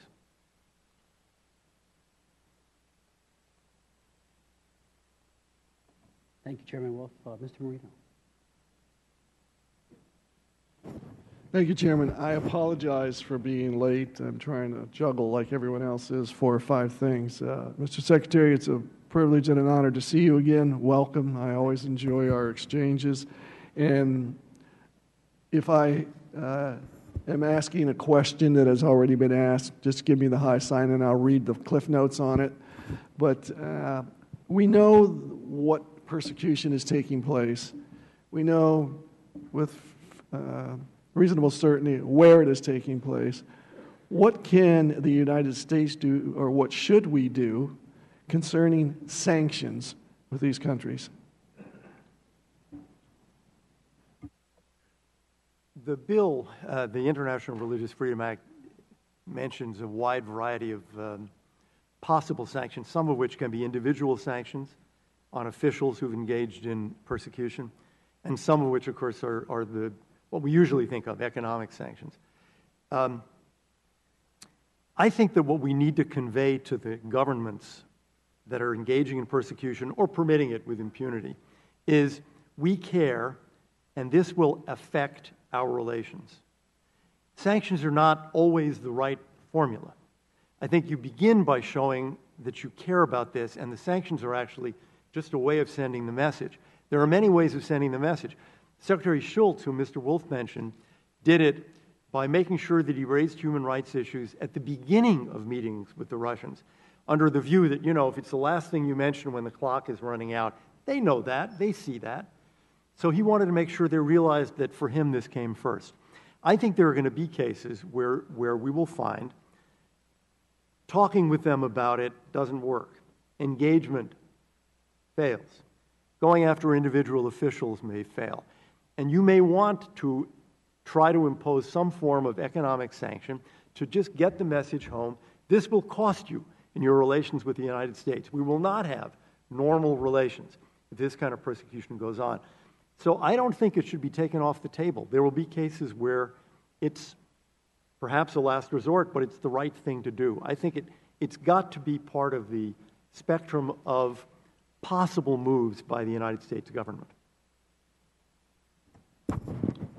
From an economic standpoint and from a trade perspective, are we in a position to deal with this? Is this something that we are looking at the lesser of the two evils and saying, if we do talk about, and I'm going to focus in on sanctions, monetary sanctions or trade sanctions, how much of an impact, how much of a negative impact is that going to have on our economy?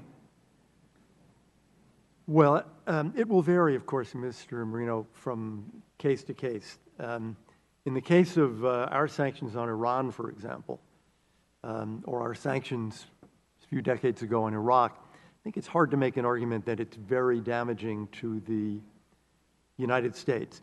It's usually more damaging for the other country because we have this fantastically rich market, and they want to be able to access it, and they want to be able to get American investment. So I think usually we can be the beneficiary of this. That is, we will not suffer very much. They'll be the ones who are suffering. There'll be cases. China obviously is a gigantic market, and American businesses want to access that market. And it's also true that it's very hard in the case of a government like that, a communist regime, to speak to them persuasively on the subject of religious freedom. I know President Bush constantly talked with the Chinese leaders about their misunderstanding of the nature of religious freedom and of the role of religion in society. I think it's fair to say he got nowhere. So there are going to be cases where economic sanctions may actually hurt the United States and will not advance the cause of religious freedom. I think it has to be a case-by-case analysis. But there are so many, if you look at the list of countries, there are so many of them that are underdeveloped or middle income or poor, and they're desperate for American investment and access to the U.S. market. And in those many cases, economic and financial sanctions can have an impact. Yeah. Particularly on the continent of Africa. We have a tremendous capability there if we, as we say back in Pennsylvania, play our cards right. I've been to China, met with the officials. They're very polite, give real good lip service, even when they're here visiting. But again, we can tell that just from the tenor of the conversation, we will listen, but nothing will change. So I think we need to ask state to take a very serious look at these matters. I thank you again. It's a pleasure. I yield back. Thank you. Just to conclude, and just one final question, if I could. Mr. Secretary, and again, your testimony speaks to one country after the other, and I appreciated you highlighting the Central African Republic. We had a hearing on November 19th here in this room, and we heard from Bishop Nungo, who told us how escalating the outsiders especially were on the radical Islamic side. He said moderate Muslims, no problem, but the radicalized, just like in Nigeria with the Boko Haram. And yesterday there was a very heartbreaking story in the Washington Post about a man whose throat was slit, was Christian, and his family wheeling him off in a wheelbarrow. I mean, these are sorrowful situations that are beyond words. One of the things that Greg Simpkins and I took away from our trip to Jos, Nigeria, we met with the evangelicals, the Christians, we went to firebomb churches, we heard at great length from individuals who had lost loved ones, who were tortured themselves, who had, sadly, scars from the flames. And in one case, the man, as I mentioned earlier, who was literally shot in the face with an AK-47. But one of the biggest takeaways, however, was that the Catholic bishop was working very closely with the imams in Jos, and I mean very close, to try to put up a united front against this extremism by Boko Haram. And one of the clerics said that if we speak out against Boko Haram on a Friday, we will be dead as Muslims on Saturday. So I think the more our government does to get around all those who wish peace and reconciliation and tolerance, the better. And again, your prepared testimony, if you'd like to comment, that would be great. But Bishop Nungo couldn't have been more clear. And he also faulted the international community to some extent, as have others, with this idea that, well, both sides are doing it. No, there is an aggressor. We saw it in Bosnia. Remember when people would say, oh, well, the Croats first in Croatia, then in Bosnia. And Mr. Wolf and I were in Vukovar right before it fell, met with Slobodan Milosevic, who said he had nothing to do with the MiGs flying over, dropping bombs, and we saw it ourselves. And yet the international community says, well, both are at fault. No, one was the aggressor. One was defending themselves. And I think the same thing is happening. But I think the ally that gets overlooked is that there are a lot of moderate Muslims, as we saw, Greg and I, in Jos, who are saying, we want to pursue our faith. We do not want this violence. And secondly, on your comments on China were excellent about not staying within the confines of the human rights dialogue. To me, that is a dead end, a cul-de-sac. It is a hermetically sealed kind of conversation that has such limited impact. And as you know yourself, during the Bush administration, even with some of the other countries like Vietnam, we would suspend them because they were a venting, it was an X in the box for State Department people to come to that table and say, oh, but we're having a human rights dialogue. It needs to be integrated with all things related to that country. And as you pointed out, all of the sanctions prescribed by Mr. Wolf's bill vis-a-vis China, and you said it earlier, why aren't they being adhered to? Why aren't we making a huge point of holding torturers of Christians and all faiths so they don't get visas? It means making a list. It means some due diligence on the part of state. And I would say, parenthetically, I also did a bill in 2000. The Admiral Nance Meg Donovan International Foreign Relations Act was my law. We put a provision there that said on a related human rights abuse, forced abortion, that anyone involved with that heinous crime is inadmissible to the U.S. We asked the Congressional Research Service how often it's been implemented. Less than 30 times. And that was, on a crime against women that has been without parallel. So, Secretary, if you want any concluding remarks, but thank you for your... Just very briefly, Mr. Chairman, thank you again for holding this hearing. I think that something was said at the very beginning, that we as a country have been reluctant to weigh in on the question of persecution of Christians in particular. And we shouldn't be. It's not a form of colonialism or imperialism. It's a defense of human rights. It's a defense of the Universal Declaration of Human Rights. All these countries have pledged to protect religious freedom, and they're violating their own pledges. So we should not be at all restrained or hesitant in raising this and pressing this cause. And I thank you for doing it today. Thank you so much, Secretary Abrams. I'd like to now welcome our third panel, beginning first with Mr. John Allen, who is an American journalist who specializes in news about the Catholic Church and is considered one of the foremost experts on the Vatican. He recently became an associate editor with the Boston Globe. Prior to that, he was senior correspondent for the National Catholic Reporter, where he worked from 1998 until this year, and has served as an analyst of Vatican affairs for CNN and NPR. Mr. Allen is also author of several books about the Catholic Church, has written 2 biographies of Pope Benedict XVI. He is also the author of The Global War on Christians, Dispatches from the Front Lines of Anti-Christian Persecution. We will then hear from Ms. Tumina Arora, who is an attorney with the Alliance Defending Freedom in India, a position she has held since January of 2012. Her work, focusing on protecting minority rights and religious freedom, includes litigating cases and conducting legal training. Previously, she worked as the advocacy director at the Evangelical Fellowship of India, where she managed a team of attorneys and advocates who worked for the rights of Christians. We'll then hear from Mr. Benedict Rogers, who is East Asian team leader at Christian Solidarity Worldwide, where he specializes in Burma, Indonesia, and North Korea. He's the author of 5 books and several major reports. Mr. Rogers travels widely in the region, including making more than 40 visits to Burma and its borderlands, several visits to Indonesia, and a trip to North Korea. He is a regular contributor to international media, including several major newspapers and television networks. And then we'll hear from Mr. Jorge Lee Galindo, who is the director of Impulso 18, a non-governmental organization dedicated to promoting and defending liberty of belief and religion in Mexico. He has helped establish many religious organizations in Mexico and acts as the legal representative for many of them. He has given presentations at various forums, seminars, workshops, and roundtables, and given many interviews and radio programs on themes related to ecclesiastical law in Mexico. In addition, Mr. Galindo was president of the Latin American Network of Christian Lawyers from 2006 to 2010, and currently acts as legal counsel to that network. And finally, we'll hear from Dr.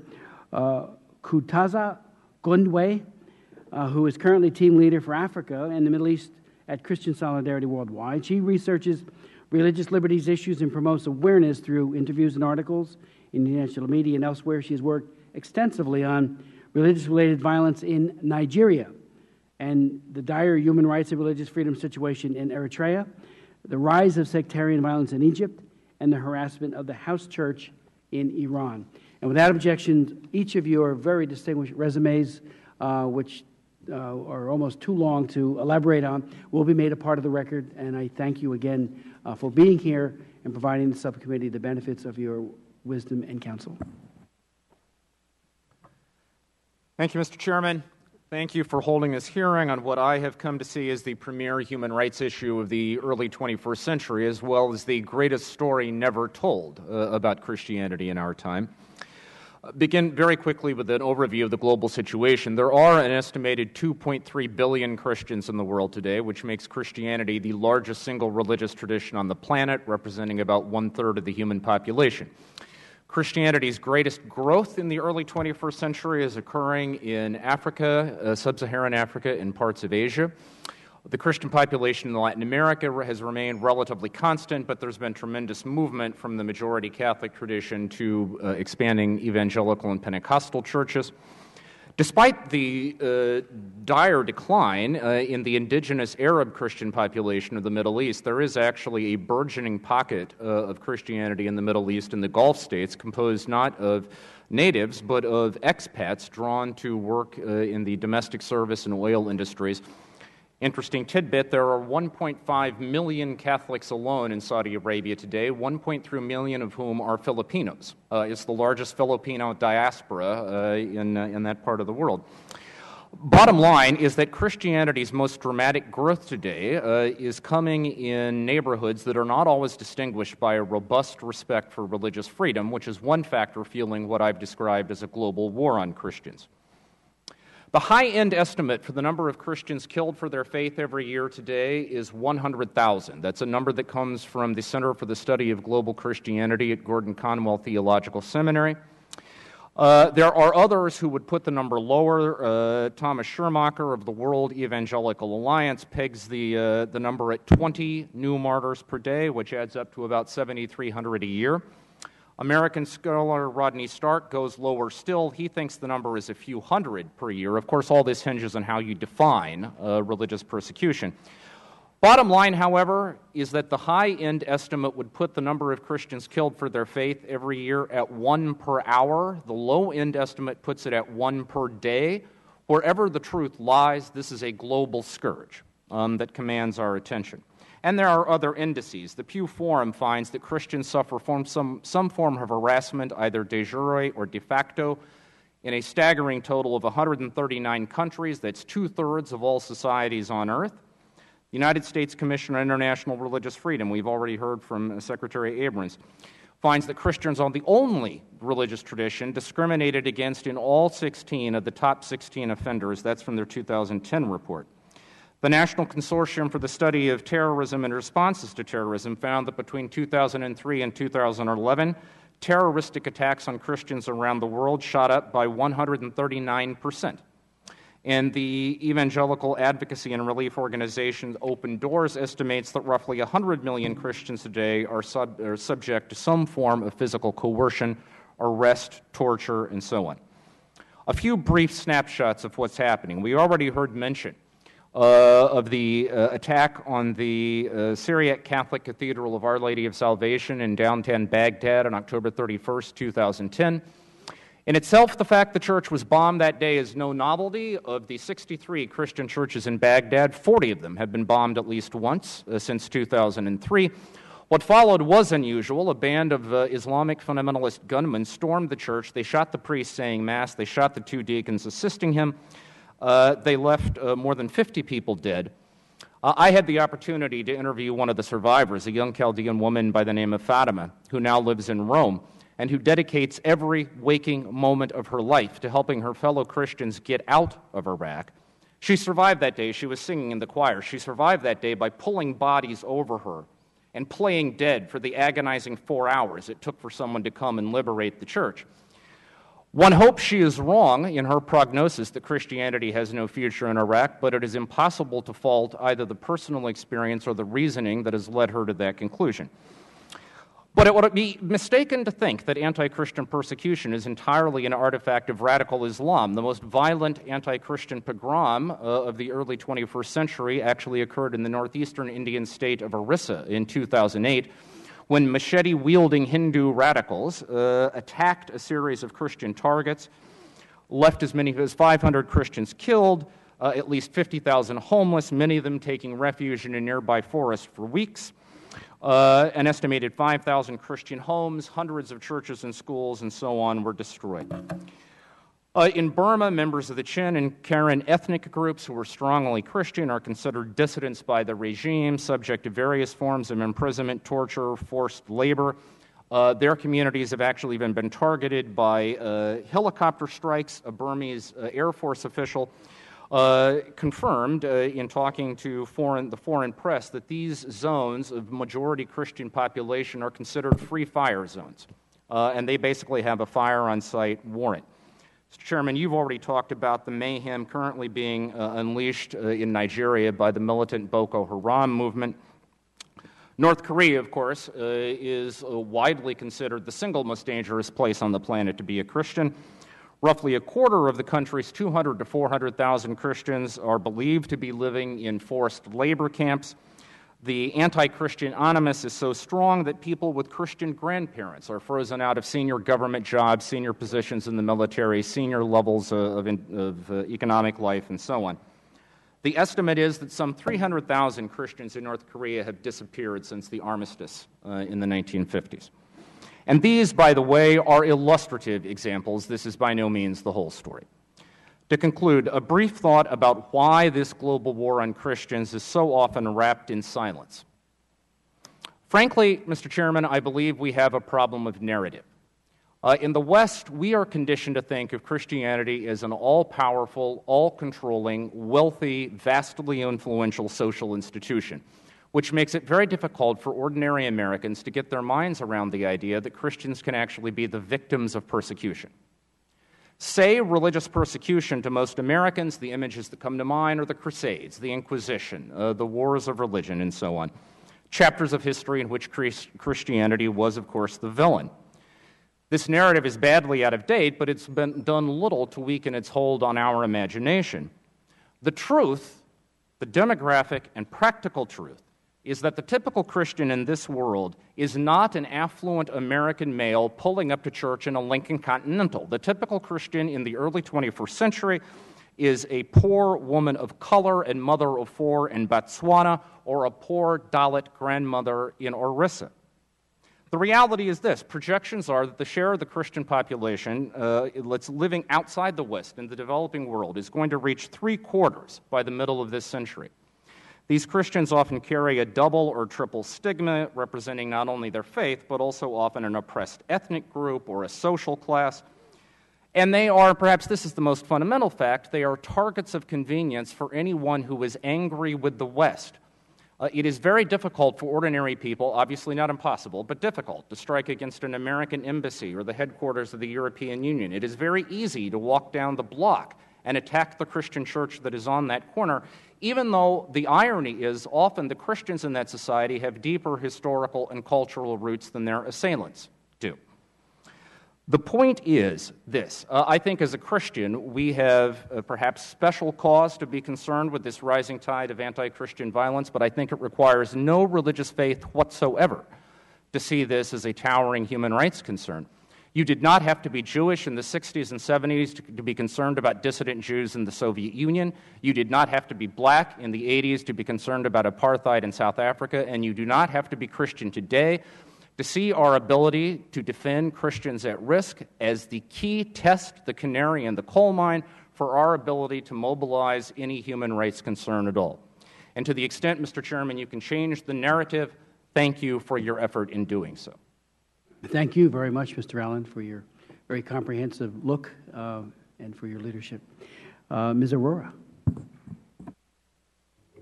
Mr. Chairman, members of the committee, thank you for holding this important hearing and inviting me to testify today. India, in spite of its long tradition of religious tolerance, finds itself struggling with violence against religious minorities.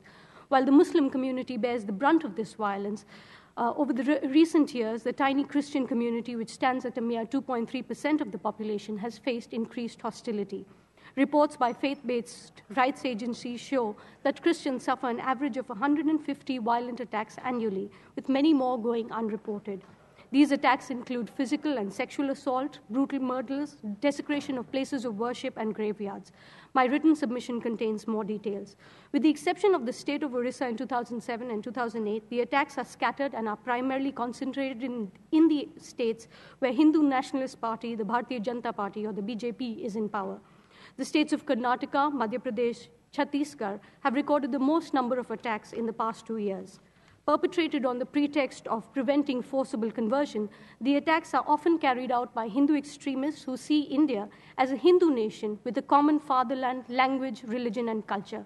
This ideology leaves little space for religious minorities. The agencies involved in such attacks include the Bajrang Dal, the Dharm Sena, the Hindu Vahini, the Ram Sene, all offshoots of the umbrella Hindu nationalist group, the Rashtriya Swayamsevak Sangh, or the RSS. Recent media reports suggest the involvement of members of similar groups also in terror attacks, including the bombing of trains, mosques, and churches. One cannot forget that the RSS has been banned on previous occasions for fomenting violence against religious minorities. It is deeply disconcerting to see the BJP prime ministerial candidate and present Chief Minister of Gujarat, Mr. Modi, openly align himself with this ideology as a member of the RSS and call himself a Hindu nationalist. Christian persecution, however, is not just about violence. It is compounded by the impunity enjoyed by the violent mobs, which is also a cause for concern. Many victims of violence complain of the lack of police action, including hostility towards Christians. The impunity was most evident in Orissa when in 2008, violent mobs killed over 75 people, mostly Christians, burnt over 5,000 homes and over 260 churches and prayer halls. Though approximately 2,500 complaints were registered of mob violence, only 828 were ever registered by the police. Charges were framed against the accused in only 512 cases, most of which ended in acquittals. Only 9 people have ever been convicted of killing 2 Christians. The police also failed to record statement of key witnesses, conduct test identification parades, and collect and send forensic evidence, which resulted in acquittals for lack of evidence. According to the government's own records, only 15 appeals were filed by the state in over 180 cases in which more than 2,700 people were acquitted. Apart from the violence, I would also like to draw your attention to two discriminatory laws which greatly restrict the freedom of religion in India. 6 Indian states have enacted laws titled Freedom of Religion Acts, or anti-conversion laws as they are more commonly known. These laws require the person converting to give details of his or her conversion to the district administrative head, either prior to the conversion ceremony or subsequent to it. The law in Gujarat requires you to take prior permission before a conversion. The laws penalize any failure to report a religious conversion with jail terms up to 1 year and fines. The laws also penalize conversion by force, fraud, or inducement, or allurement with jail terms up to 5 years or fines up to $1,500. Repeatedly, these vague laws have been used to target and harass Christians. Hindu extremists have frequently invoked the anti-conversion laws to incite mob violence and having Christians arrested without evidence. The acts are vague and do not carry the required checks and balances to ensure protection against their misuse. They violate the freedom of association and conscience and the right to privacy. They make every religious conversion suspect and liable for scrutiny and remove the agency of the convertee, allowing the state to determine if the conversion is valid or not.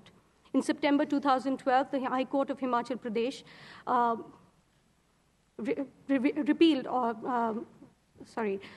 in September 2012, the High Court of Himachal Pradesh declared a section of the Himachal Pradesh law as unconstitutional, and which required a person to give a 30-day prior notice to the district administration. The court held that the procedure was violative of the Indian Constitution. However, similar provisions remain in other state laws. The second law I would like to talk about is the 1950 presidential order, which states that no person who professes a religion different from the Hindu, Sikh, or Buddhist religion shall be deemed to be a member of the scheduled caste. As you may know, that due to the oppressive caste system in India, there are policies and laws that allow affirmative action, and special protection for the Dalit or scheduled caste communities. However, Dalits who accept Christianity are denied protections and benefits available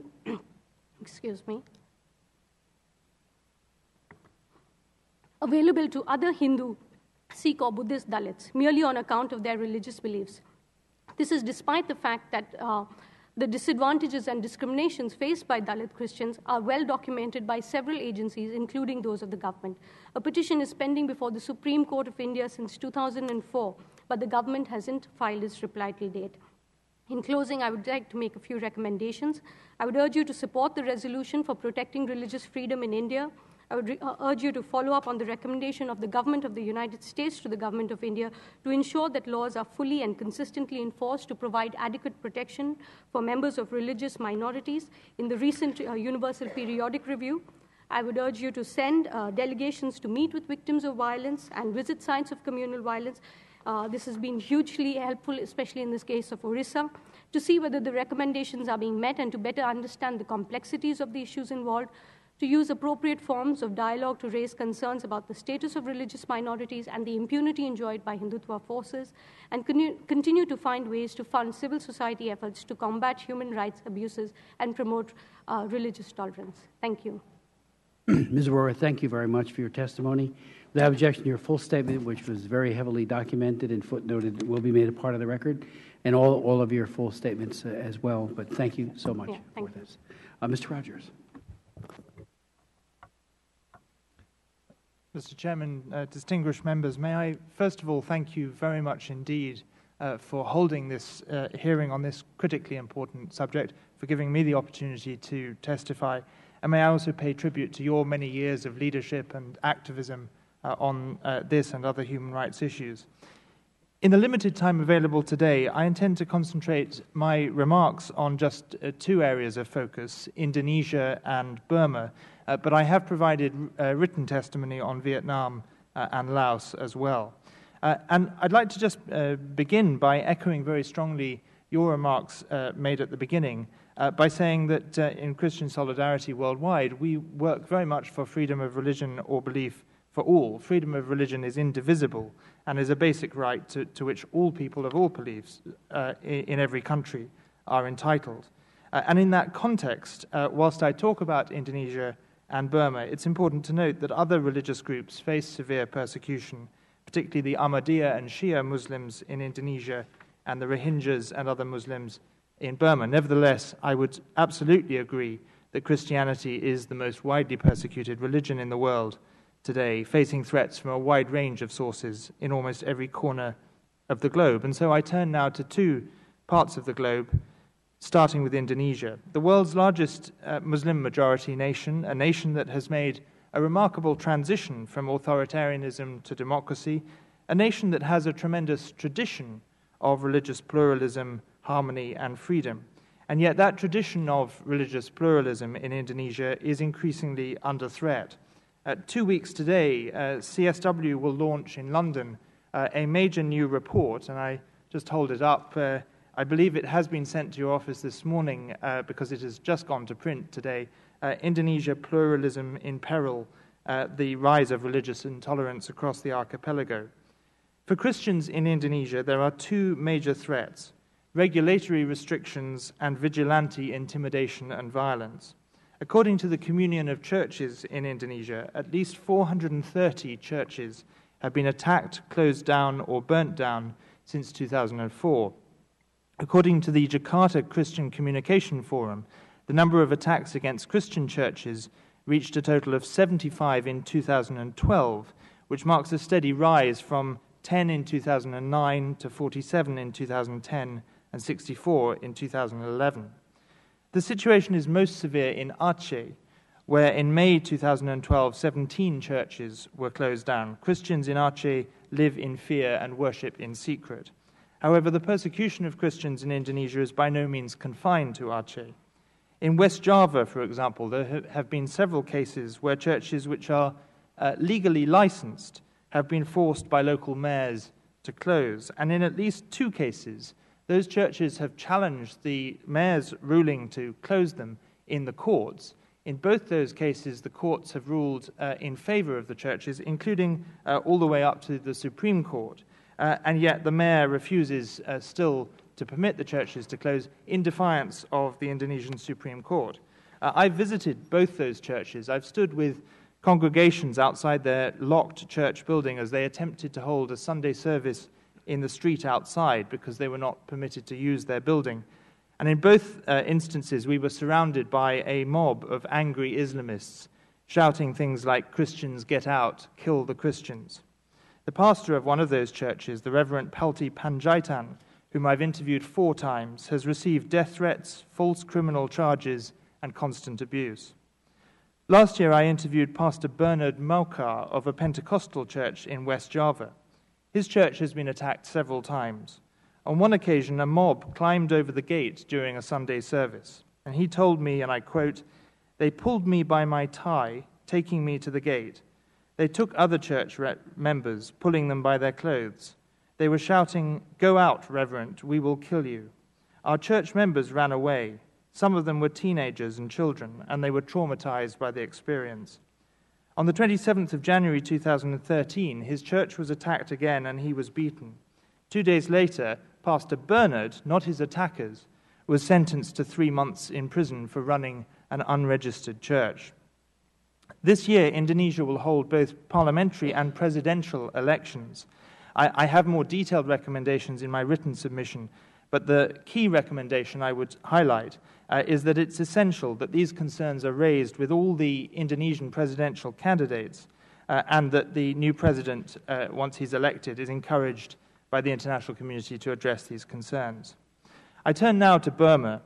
In many respects, in the past 2 years, there have been some extraordinary changes in Burma, and I wholeheartedly welcome the progress. However, there is still a very long way to go, and in relation to freedom of religion, there have been serious setbacks, with a severe and dramatic rise in anti-Muslim hatred and violence, which I've been involved in trying to address. Christians have not so far been widely targeted by this rise in what I can only describe as militant Burman Buddhist nationalism, although there are reasonable concerns that that movement, currently focused on the Muslim community, could affect Christians in the future. But on the whole, whilst Christians have not been targeted by Buddhists in society, decades of discrimination by successive military regimes have left a legacy of policies of discrimination which continue. In 2007, CSW published a report called Carrying the Cross, the military regime's campaign of restriction, discrimination, and persecution against Christians in Burma. And although that report is now 7 years old, much of the evidence is still valid today. More recently, the Chin Human Rights Organization, with whom we work very closely, has published 2 excellent reports. Both CSW and CHRO have documented serious violations of freedom of religion affecting Christians in Burma, notably the destruction of crosses in ethnic Chin and Kachin states, and the military's role in forcing Chin Christians to build Buddhist pagodas in place of crosses. There's also been cases of forcible and coerced conversion of Chin Christians to Buddhism, often through the provision of education in military-run schools, and discrimination in public service. As I draw to a close, I just want to share one story. In March 2013, I visited Kachin State in northern Burma and documented attacks on Kachin Christians. I interviewed the wife of one Kachin political prisoner who had visited her husband just a month after his arrest in 2012, and she told me this, and I quote, "When I visited my husband, he was covered in blood, his nose was broken, an iron bar had been rubbed along his legs. He was forced, and I emphasize forced, against his will, in prison to engage in homosexual sex with other male prisoners. He was told that as he was a Christian, he should kneel on very sharp stones with his arms outstretched like Christ on the cross, and then other prisoners were forced to dance a traditional Kachin dance around him. He was beaten on his hands and arms, and they were hit in the head with guns." Mr. Chairman, we urge the United States to encourage the government of Burma to end policies of discrimination along religious lines and to issue an invitation to the United Nations Special Rapporteur on freedom of religion or belief to travel to Burma to visit all parts of the country to investigate these violations. The persecution of Christians in the Middle East has drawn particular attention in recent months, and very understandably so. But while the persecution of Christians in the Middle East is perhaps the most acute form of persecution, it is important to remember that the persecution of Christians is indeed a worldwide phenomenon today. In Southeast Asia, as I have tried to outline, Christians in Indonesia and Burma, but also in countries like Vietnam, Laos, and Malaysia, which I have not had time to speak about, continue to face discrimination, restrictions, and persecution, which amount to serious violations and which require international attention. Thank you very much. Thank you very much for your testimony. Mr. Galindo. Thank you very much for giving me the opportunity to speak today. Latin America is often overlooked in discussions of international religious freedom, yet serious violations of religious freedom regularly take place in the region, most notably in my own country, Mexico, but also in countries like Cuba and Colombia. In Mexico, the most severe violations of religious freedom take place in regions under the jurisdiction of traditional indigenous law, referred to as uses and customs, which take precedence over civil law. Religious intolerance is most prevalent in the southwest of Mexico. Individuals who wish to practice a religion that is not of the majority are persecuted by those who disagree with their choice to change their religion and beliefs. These authorities believe that their culture is being damaged, and they do not accept that the freedom of the individual can take precedence over their traditions. Violence is frequently used against the victims, and in some cases, this has escalated to murder. Unfortunately, the government almost never chooses to prosecute those responsible for these criminal acts, and a culture of impunity in regard to violations of religious freedom becomes further entrenched. There have been attempts in Mexico to address this problem through the law. However, the conflicts continue. One of the reasons, in my point of view, is that no government up until the present day has taken the matter as seriously as it merits. The situation is exemplified in the case of the forcibly displaced community of Los Llanos in late April 2009. A traditional mob attacked the Protestant church in the Tzotzil village during a prayer service beating the pastor. 1 month later, the same church was attacked again and completely destroyed. In September of the same year, local authorities sent a letter to the governor of Chiapas State explicitly declaring that they had given the Protestant a deadline to leave the village, and if they did not do so, they would use force to expel them. In January 2010, the local authorities informed the Protestants that they were no longer permitted to attend village assemblies and that they were prohibited from cultivating their crops. Homes belonging to the members of the Protestant church were completely destroyed, leaving 31 people homeless and finally forcibly displacing the community. The group filed a complaint with the National Human Rights Commission, CNDH, in late January 2010.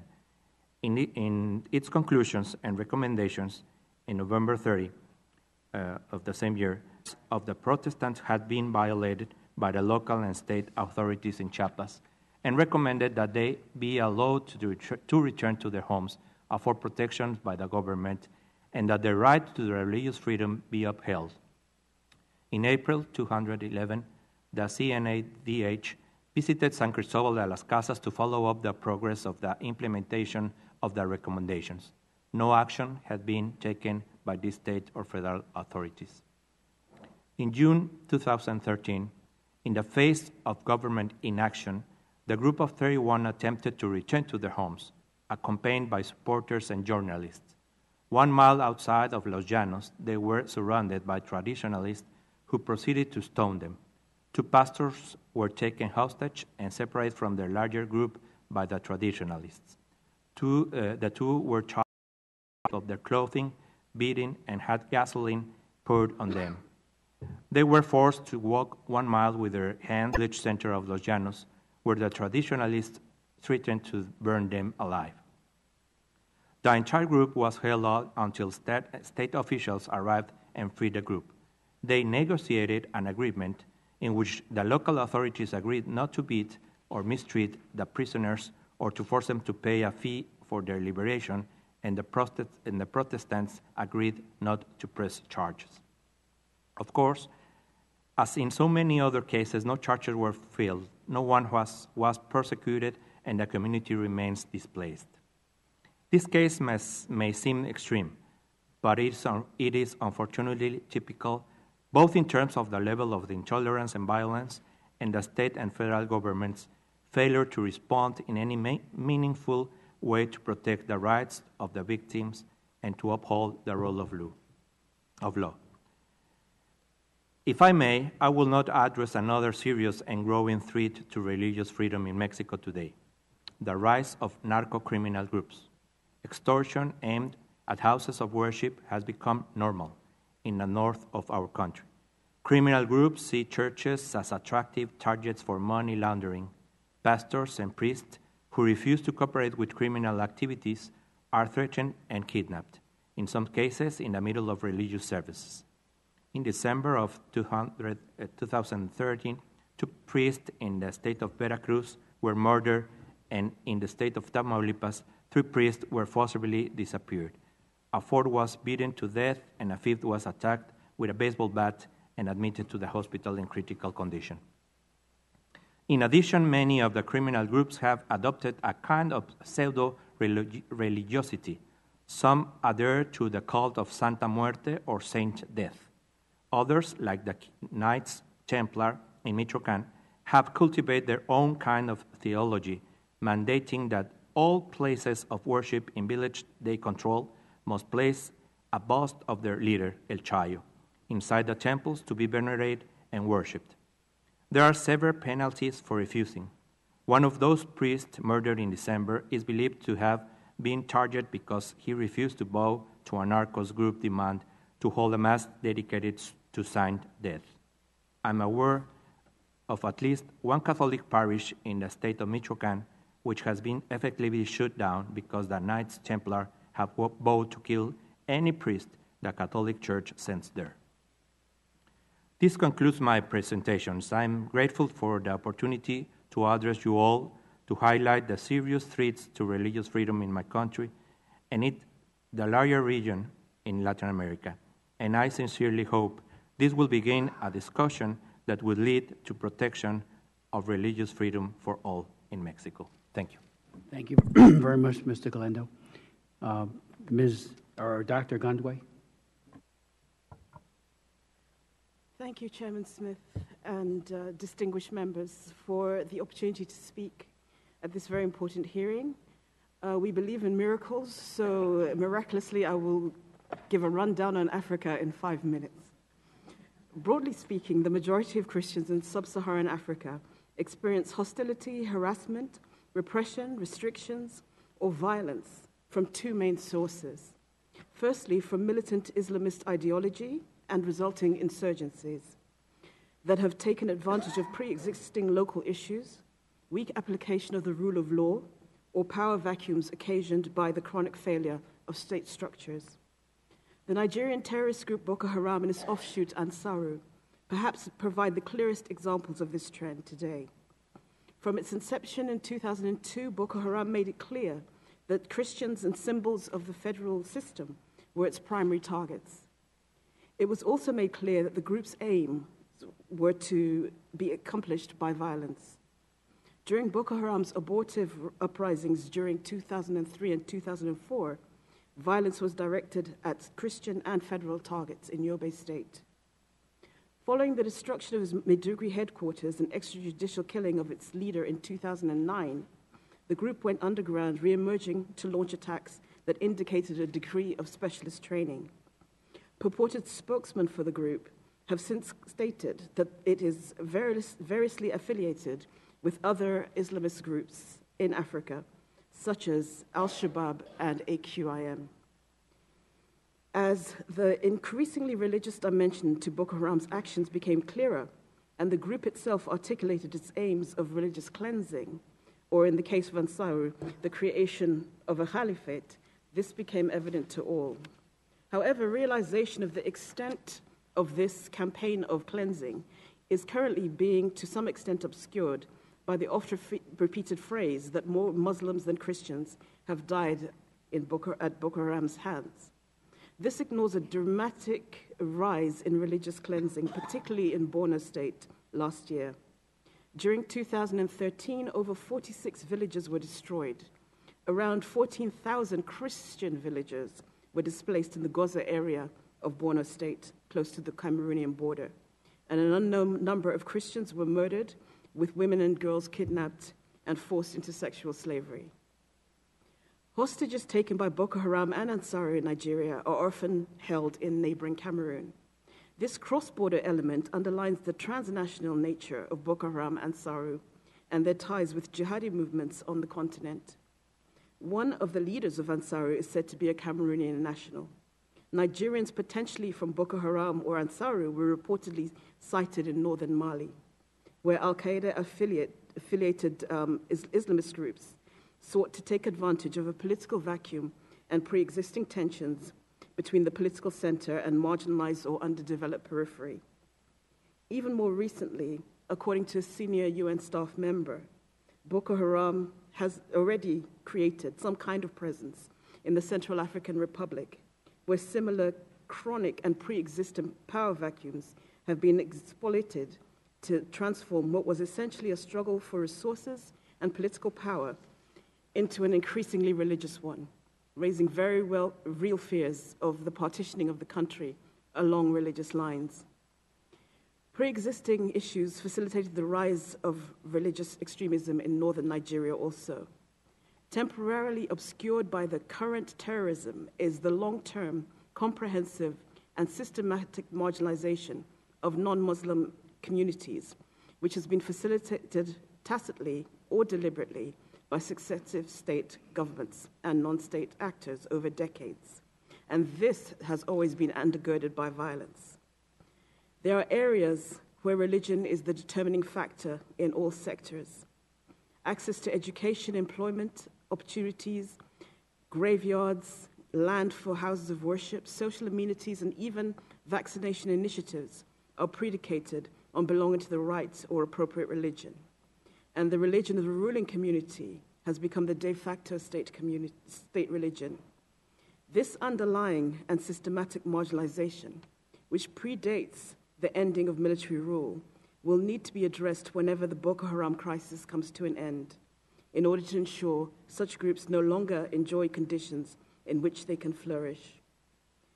These violations have occurred despite the fact that Nigeria's constitution contains provisions promoting freedom of religion and forbidding discrimination against any citizen. Events in Tanzania appear to be mirroring those in Nigeria. Societal discrimination based on religious affiliation is increasingly reported from predominantly Muslim areas and in the semi-autonomous Zanzibar archipelago, which is 98% Muslim. Uamsho, or Awakening, a separatist religious movement founded in 2001, has benefited from local dissatisfaction with the terms of political union and is alleged to be behind an increase in violence targeting local Christians and particularly pastors. And an extreme interpretation of the religion of the majority community has taken precedence over civil law and constitutional provisions for religious freedom. On the Tanzanian mainland, where Christians and followers of traditional beliefs are thought to constitute a majority, there are also reports of increasing discrimination, of a rise in religion-related violence, and of a lack of justice in the aftermath of such violence. There is the looming threat of international terrorism here. The arrests in early October 2013 of 11 al-Shabaab suspects allegedly undergoing military training in Tanzania's Mtwara region provided a fresh indication of the group's determination to advance its influence and aims by exploiting local grievances. According to a veteran journalist, and I quote him here, Al-Shabaab and Al-Qaeda are now using Zanzibar as a stepping stone.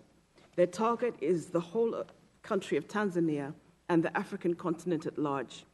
This is the biggest threat ever. Training on our land proves that they are here.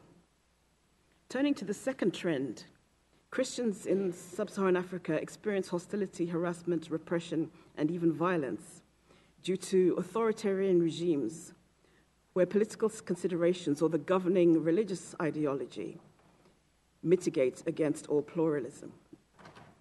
As a former Marxist liberation movement, the Eritrean regime has a long-held ideological antipathy towards religion of any sort, appearing to have deemed religious adherence as a competing and dangerous allegiance and a source of national division. 2002 saw the harsh enactment of a law, a 1995 law, with the Ministry of Information issuing a decree obliging all religious groups to register or cease all activities. The decree also obliged all groups except Orthodox Catholics, the Orthodox Church, the Catholic Church, and Lutheran Church, and followers of Sunni Islam to officially register and function under the surveillance of the Ministry of Religious Affairs. None of those who have met these requirements have received registration to date.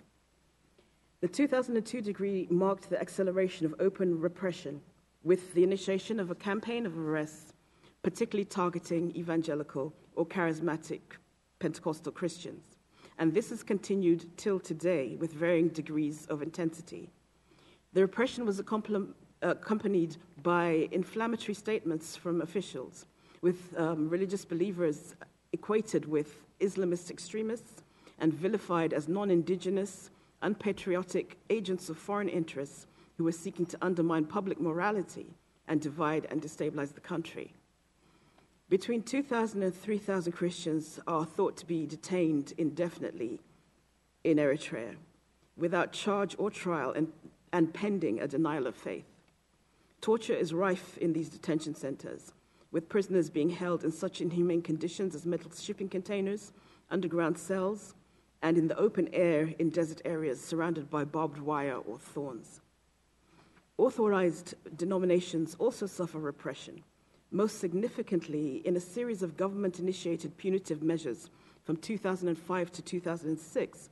The legitimate patriarch of the Orthodox Church, who had resisted government interference in church affairs, was forced from office and placed under house arrest, where he remains to date. His supporters were jailed or conscripted, and we're talking about priests. Similar pressures regarding conscription were also exerted on the Roman Catholic Church. In Sudan, the religion of the majority, as interpreted by the current regime, is treated preferentially. Following the secession of South Sudan, religious freedom violations increased. The state made assessments of churches and then claimed and demolished places of worship after April 2012. In addition, northern-based church leaders began to receive threats, and in at least 2 instances experienced direct attacks. Between December 2012 and April 2013, we noted an increase in harassments, arrests, and detentions of Christians. Foreign Christians were deported at short notice and their property confiscated by the state. I'd just like to conclude with 2 very broad recommendations. The first one is with regard to the Islamist uprisings and insurgencies. To echo what was said by the first speaker, early warning signs must be heeded, and when intolerance manifests itself, action should be taken decisively. In the case of Nigeria, academic debate delayed action unnecessarily. In the case of the Central African Republic, slowness in sending adequate troops to enforce security is going to allow problems to fester and get even worse than they are. Once a decision has been taken to act, action must be decisive. And secondly, in the case of Eritrea, voices in the U.S. have been speaking of normalizing relations with this country. We're all for normalization. However, integrated into any discussions should be, as a primary benchmark, access to long-term political and religious detainees for the Red Cross and for the families of these detainees, and also for any other relevant body. Thank you. Dr. Gundway, thank you very much. You did pack a lot in, and as did all of you. This is, as Mr. Allen said, there is a global war on Christians, and your testimonies and that of our previous witnesses have made absolutely clear, and I do hope members of the press and especially policymakers in free countries realize that this is surging in a way that is unprecedented, I think, in human history. So, and your testimonies with great detail and accuracy have laid out what is happening, and I'm so deeply appreciative. Would you like to, let me yield to you.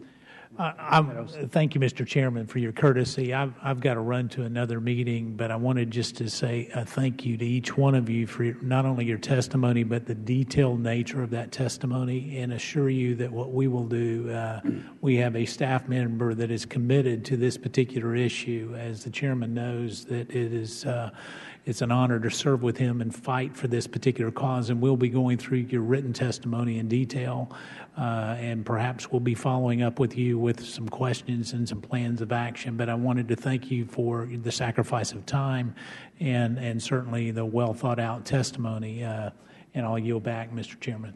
Thank you so very much. I know, Mr. Allen, you do have to leave, and I just want to ask you one question, although I have many. You make a very disturbing point about how ordinary people in the West are conditioned to see Christianity as an agent of repression and not a victim. As has been pointed out here, and you've said it as well, very often the real face of Christianity is an African woman with 4 children, or, as I think you also said, a Dalit. The false sense of somebody in a limo is just not. That may be on some of the TV shows, but it is not the everyday experience. And that would include here as well. What do you think accounts for such negative conditioning? And is any of that because the church, as a teacher, as an exhorter, as an admonisher, does play the role of spiritual teacher and guide, and people rebel against that? Or is it just this false sense? This may not fit as an analogy, but I'll never forget my first trip to the Soviet Union in 1982 on behalf of Soviet Jews and Pentecostals. The number of people, and we heard this throughout the 1980s especially, who thought that Dallas was somehow America. Everyone had, it wasn't yet their They weren't showing American movies or sitcoms or anything else yet, but that was creeping into the population. And they all thought the streets were paved with gold in the United States. Nothing, of course, could be further from the truth. What accounts for that?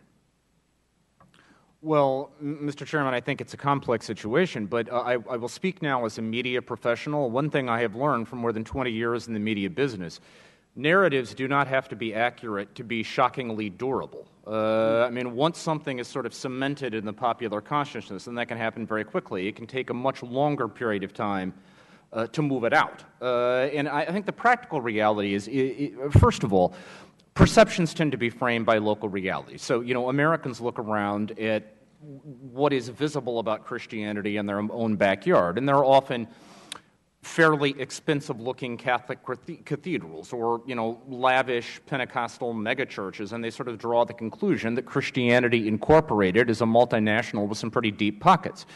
I think part of the reality, too, is that Christianity is associated with some controversial stands on the wars of culture in the West, which shapes some elements of our culture to have a sort of negative predisposition. But however you explain it, I mean, these amount to explanations and not excuses. I mean, I insist that the practical reality of the early 21st century is that 2/3 of the Christians on this planet live outside the West. More than 50% of them live in poverty. That share is going to be 3/4 by mid-century. That's the reality of who Christians are on the ground today. And many of them live in dramatically at-risk situations, as we have heard chronicled by this panel. So however you explain the inadequate narrative that we have, there's no way of justifying it. It's time for that narrative to be punctured and be replaced with a more accurate impression of who Christians are and the risks they face. And again, on behalf of all of us, I thank you for your efforts to do that. Thank you very much, Mr. Allen. And thank you. I know you do have to leave, but we appreciate it. Let me ask some questions of our other distinguished panelists, if I could. Mr. Rogers, you pointed out that Christians in Aceh live in fear. People worship in secret. One church leader told CSW, we do have a comprehensive partnership here in this country between the State Department and the leadership of Indonesia. And I'm wondering if you have any sense that there is a component, a robust component of human rights and religious freedom as a part of that. Parenthetically, I actually visited Banda Aceh after the tsunami, and I can tell you, had it not been for the sailors aboard the Abraham Lincoln and the helicopters that they dubbed the Gray Angels, many Muslims and Christians alike would have died because they were the tourniquet on what was a very, very serious situation of hunger and sickness as a result of the tsunami. All of that goodwill gleaned from that. Are the Indonesians listening to us, or are they moving in the wrong direction? And what about that comprehensive partnership? Is it working? Thank you very much. One of the things that I always try to emphasize talking about the situation in Indonesia is that Indonesia does have this great tradition of religious pluralism. Its constitution, its founding state ideology, known as Pancasila, is a pluralistic ideology. It gives protection for the 6 recognized religions in Indonesia. And that's a tremendous credit to the world's largest Muslim majority nation. And so when I'm talking to people in Indonesia and in the Indonesian government, I try to frame the argument very much in terms of their own achievements and their own tradition being in peril.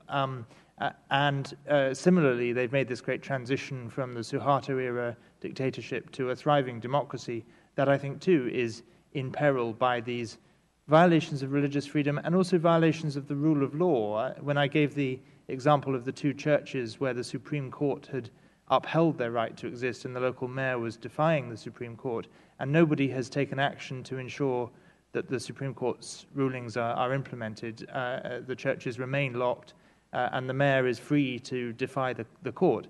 So it then becomes rule of law issues. But if I may just add a third point, I think that there is a myth out there in the world about the current Indonesian government led by President Susilo Bambang Yudhoyono. He is often seen as a force of moderation, and the government of Indonesia is seen as being largely sympathetic to our concerns, but being weak and unable to take action.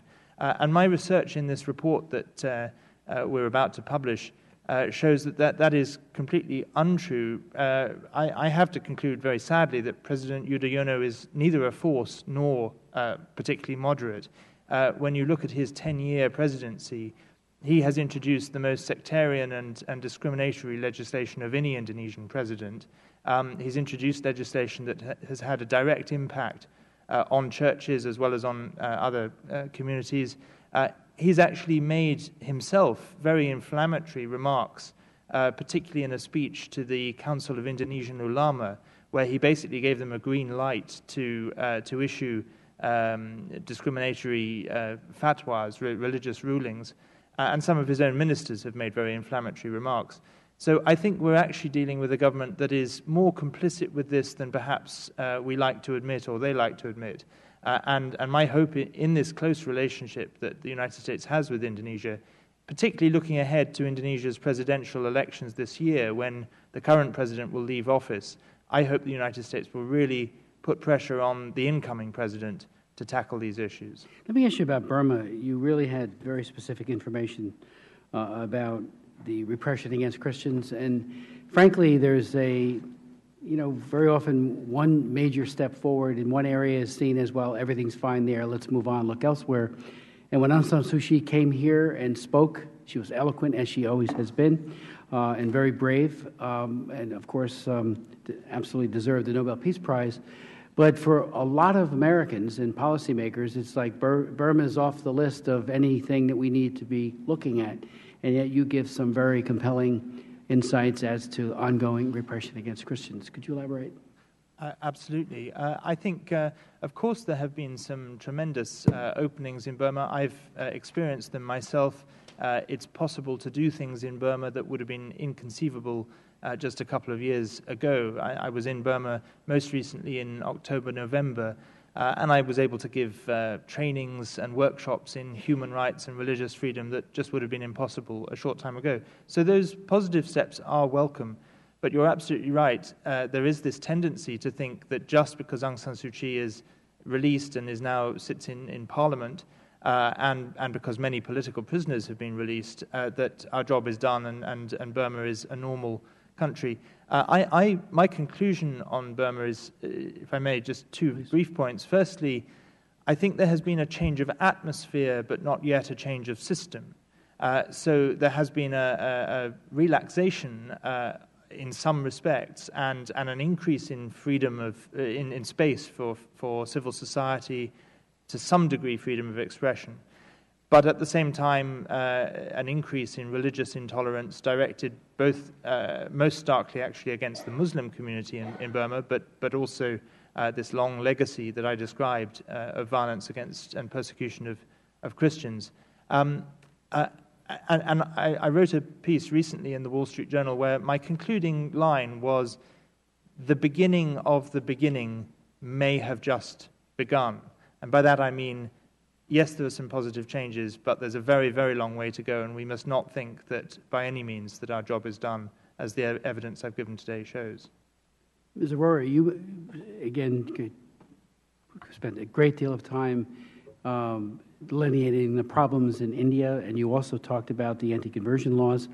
Could you tell us what accounts for the Gujarat's extreme law, and what is the role of the BJP? And what happens? What are the consequences potentially in terms of religious liberty if BJP wins the upcoming elections in May? Well, the Gujarat law, to start with, was enacted by a BJP government. Mr. Narendra Modi, as Chief Minister, enacted that law. It is perhaps the most severe Could you come closer, please? It is perhaps the most severe law of all the anti-conversion laws, and actually requires permission to be sought before any religious conversion. An inquiry will be conducted into every religious conversion, and there is high penalties levied if that procedure is not followed. The law itself is very vague and allows for Christians and Muslims, in fact, to be targeted under this. There have been several instances of Christians and Muslims being prosecuted under the law. Thankfully, there have been no convictions as of date. The BJP has called for a national anti-conversion law, so we see that as the most immediate something coming through if they were to come to power. And we have also seen the impunity that is enjoyed by the Hindutva forces, as I outlined in my testimony, in Orissa. But we have seen that across the states, in the state of Karnataka, in Madhya Pradesh, Chhattisgarh. I have spoken to police officials on several occasions who have informed me, well, you know, the pastor was converting. I mean, even conversion has become an issue, let alone conversion by force, fraud, or inducement. And we see that rising as the BJP comes to power. Already there is a sense of euphoria among the ranks, almost agree that they will be coming to power. So, yes, that is something that as minorities, that is deeply feared. Is the United States doing enough to raise these issues? For example, our ambassador to India, the State Department, in your view? I think more can be done. India is very receptive to agencies, organizations, governments speaking to us. I think more can be done. I think some has been done, especially when you look at Orissa. There has been some focus that was put on the state of Orissa. But across the country, there just needs consistent dialogue with the Indian government on these issues. So I would urge the government of the U.S. to do that. Thank you. Ms. Gandway, Dr. Gandway, you again, you've touched on country after country with great detail. One of the narratives here is that somehow Al-Shabaab is on the wane, especially since they have not fared as well as they would have hoped in Somalia. But then they strike very hard in Nairobi, and that was one wake-up call. And you go on to talk about the target of Al-Shabaab and Al-Qaeda using Zanzibar as a stepping stone. Their target is the whole country of Tanzania. And I think a lot of people forget that when Nairobi got hit in 1998, so did Dar es Salaam. And I actually chaired the hearings when Admiral Crow, who headed up the Accountability Review Boards, talked about how we didn't think they could hit there. That was not one of the targets that we thought extremist Muslims would focus on. And as a matter of fact, I actually wrote the Embassy Security Act to further protect at least U.S. interests there with more diplomatic security. But the point being, I think we are naive to some extent, thinking that somehow there's a decline or they're on the wane when you come forward with evidence about just how they are multiplying and growing more lethal and dangerous every day. Could you elaborate on that? Yeah. From the research I have done, it shows that Al-Shabaab has actually actively gone forward to recruit nationals from the different countries, particularly along the coast and also inland. Quite a few of the people who've been arrested in Kenya recently are actually Kenyan nationals, not necessarily Somali Kenyan nationals, Somali ethnicity. And the same thing has been happening also in Tanzania and elsewhere. I think it's very easy to say they're on the wane because military actions in Somalia itself appear to be being quite effective. And there have been a few strikes that have taken out leaders, et cetera, et cetera. However, what has not been factored into the equation is that they have been pretty effective in taking advantage of youth who feel that they have no stake in society and giving them a reason to live, so to speak, and also a religion. With religion on top of it, it gives them some kind of raison d'etre. And it's those people that people should be worried about more than anything else. And I think, for example, in the UK, we had the killing of Lee Rigsby in broad daylight in London. That was a wake-up call, that there are youths there too who feel they have no stake in society and are actually being actively targeted in different ways. In the UK, we're hearing about targeting within the prison system. And these are the people that we should be worried about. I don't know if that's a thing that the US has been looking at, but the targeting of disaffected, unemployed youths in Africa is a very worrying thing. While we were in Tanzania, we heard anecdotal evidence of people being trained and then sent back, even to my country, Malawi, and other places. where they are sort of sleeper cells almost, and are being prepared to move when there's a time to move. I don't have hard evidence of that, but considering what has been happening elsewhere, I wouldn't doubt what we heard. If I could ask you as well, you point out that in testifying between 2,000 to 3,000 Christians are detained indefinitely at any given time in Eritrea.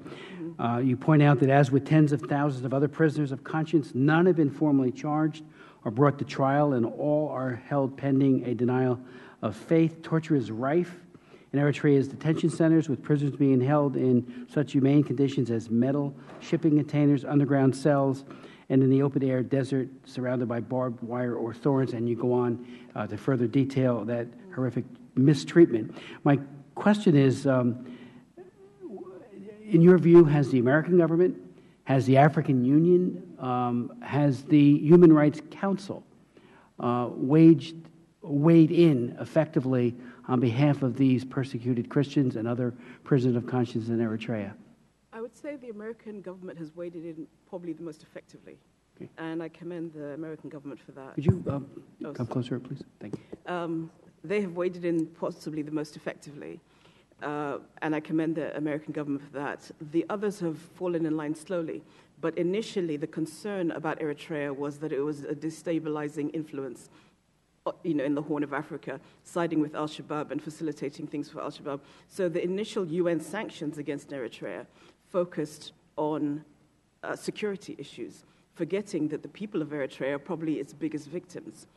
The Human Rights Council has now waded in far more effectively with the creation of a special rapporteur on human rights in Eritrea. However, Eritrea refuses to engage with the special rapporteur, so that's slightly problematic, but at least Eritrea is now being challenged at international level for its treatment of its citizens.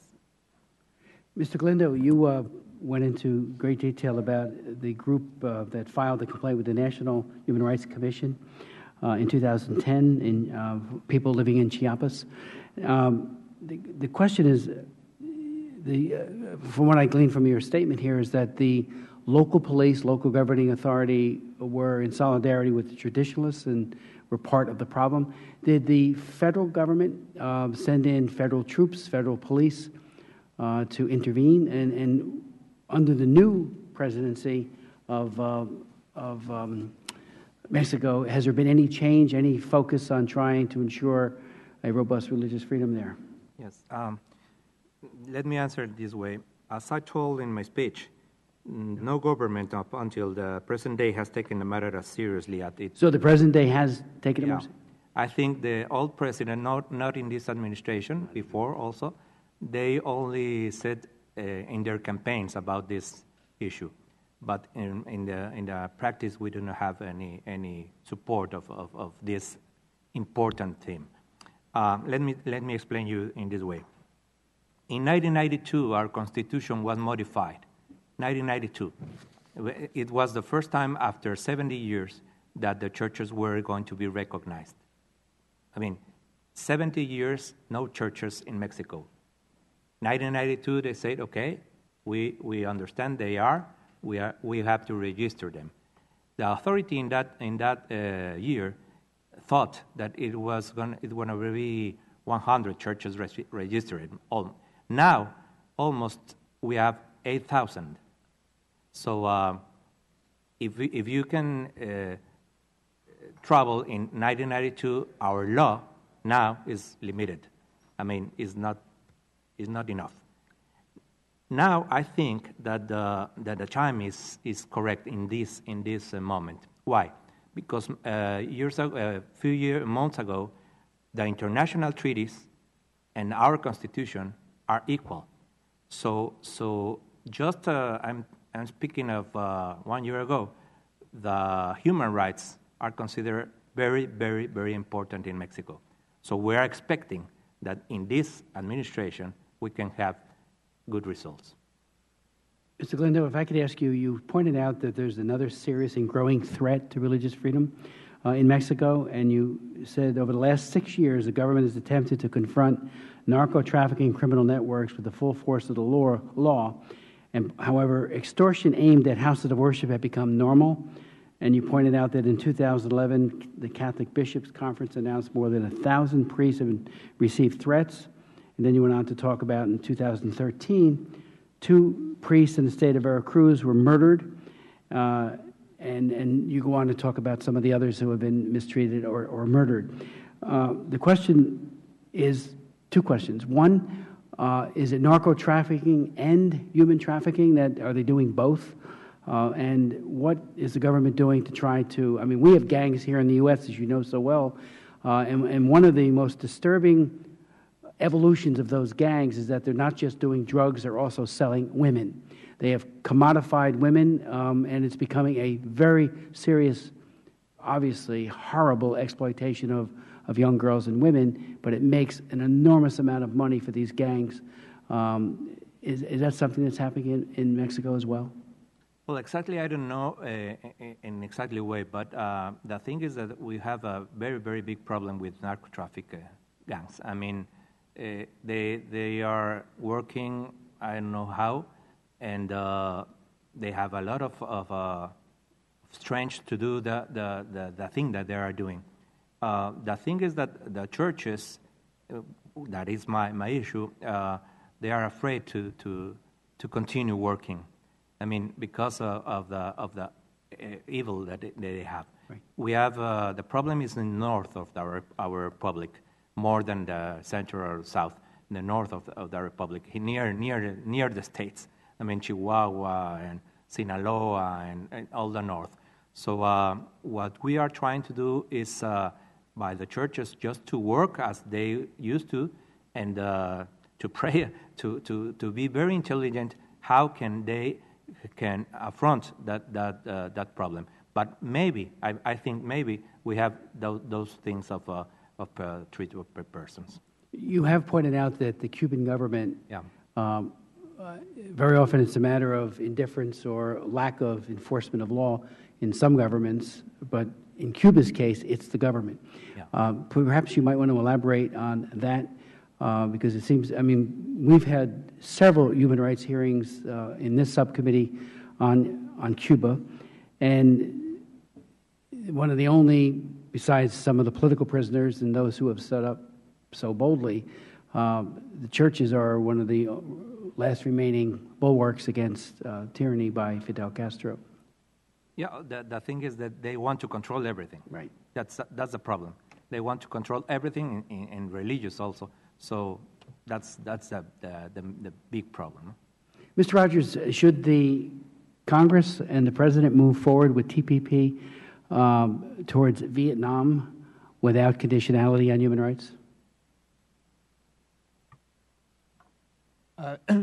Just to clarify, was that the TPC or Yes, the new trade agreement that Yes. the President is seeking fast-track authority for? No, I certainly don't believe it should be without conditions. I think the very serious human rights issues, and particularly religious freedom affecting Christians and affecting other religious communities in Vietnam, should absolutely be looked at by the United States, and the Vietnamese government should be pressed to address those concerns before the agreement is signed.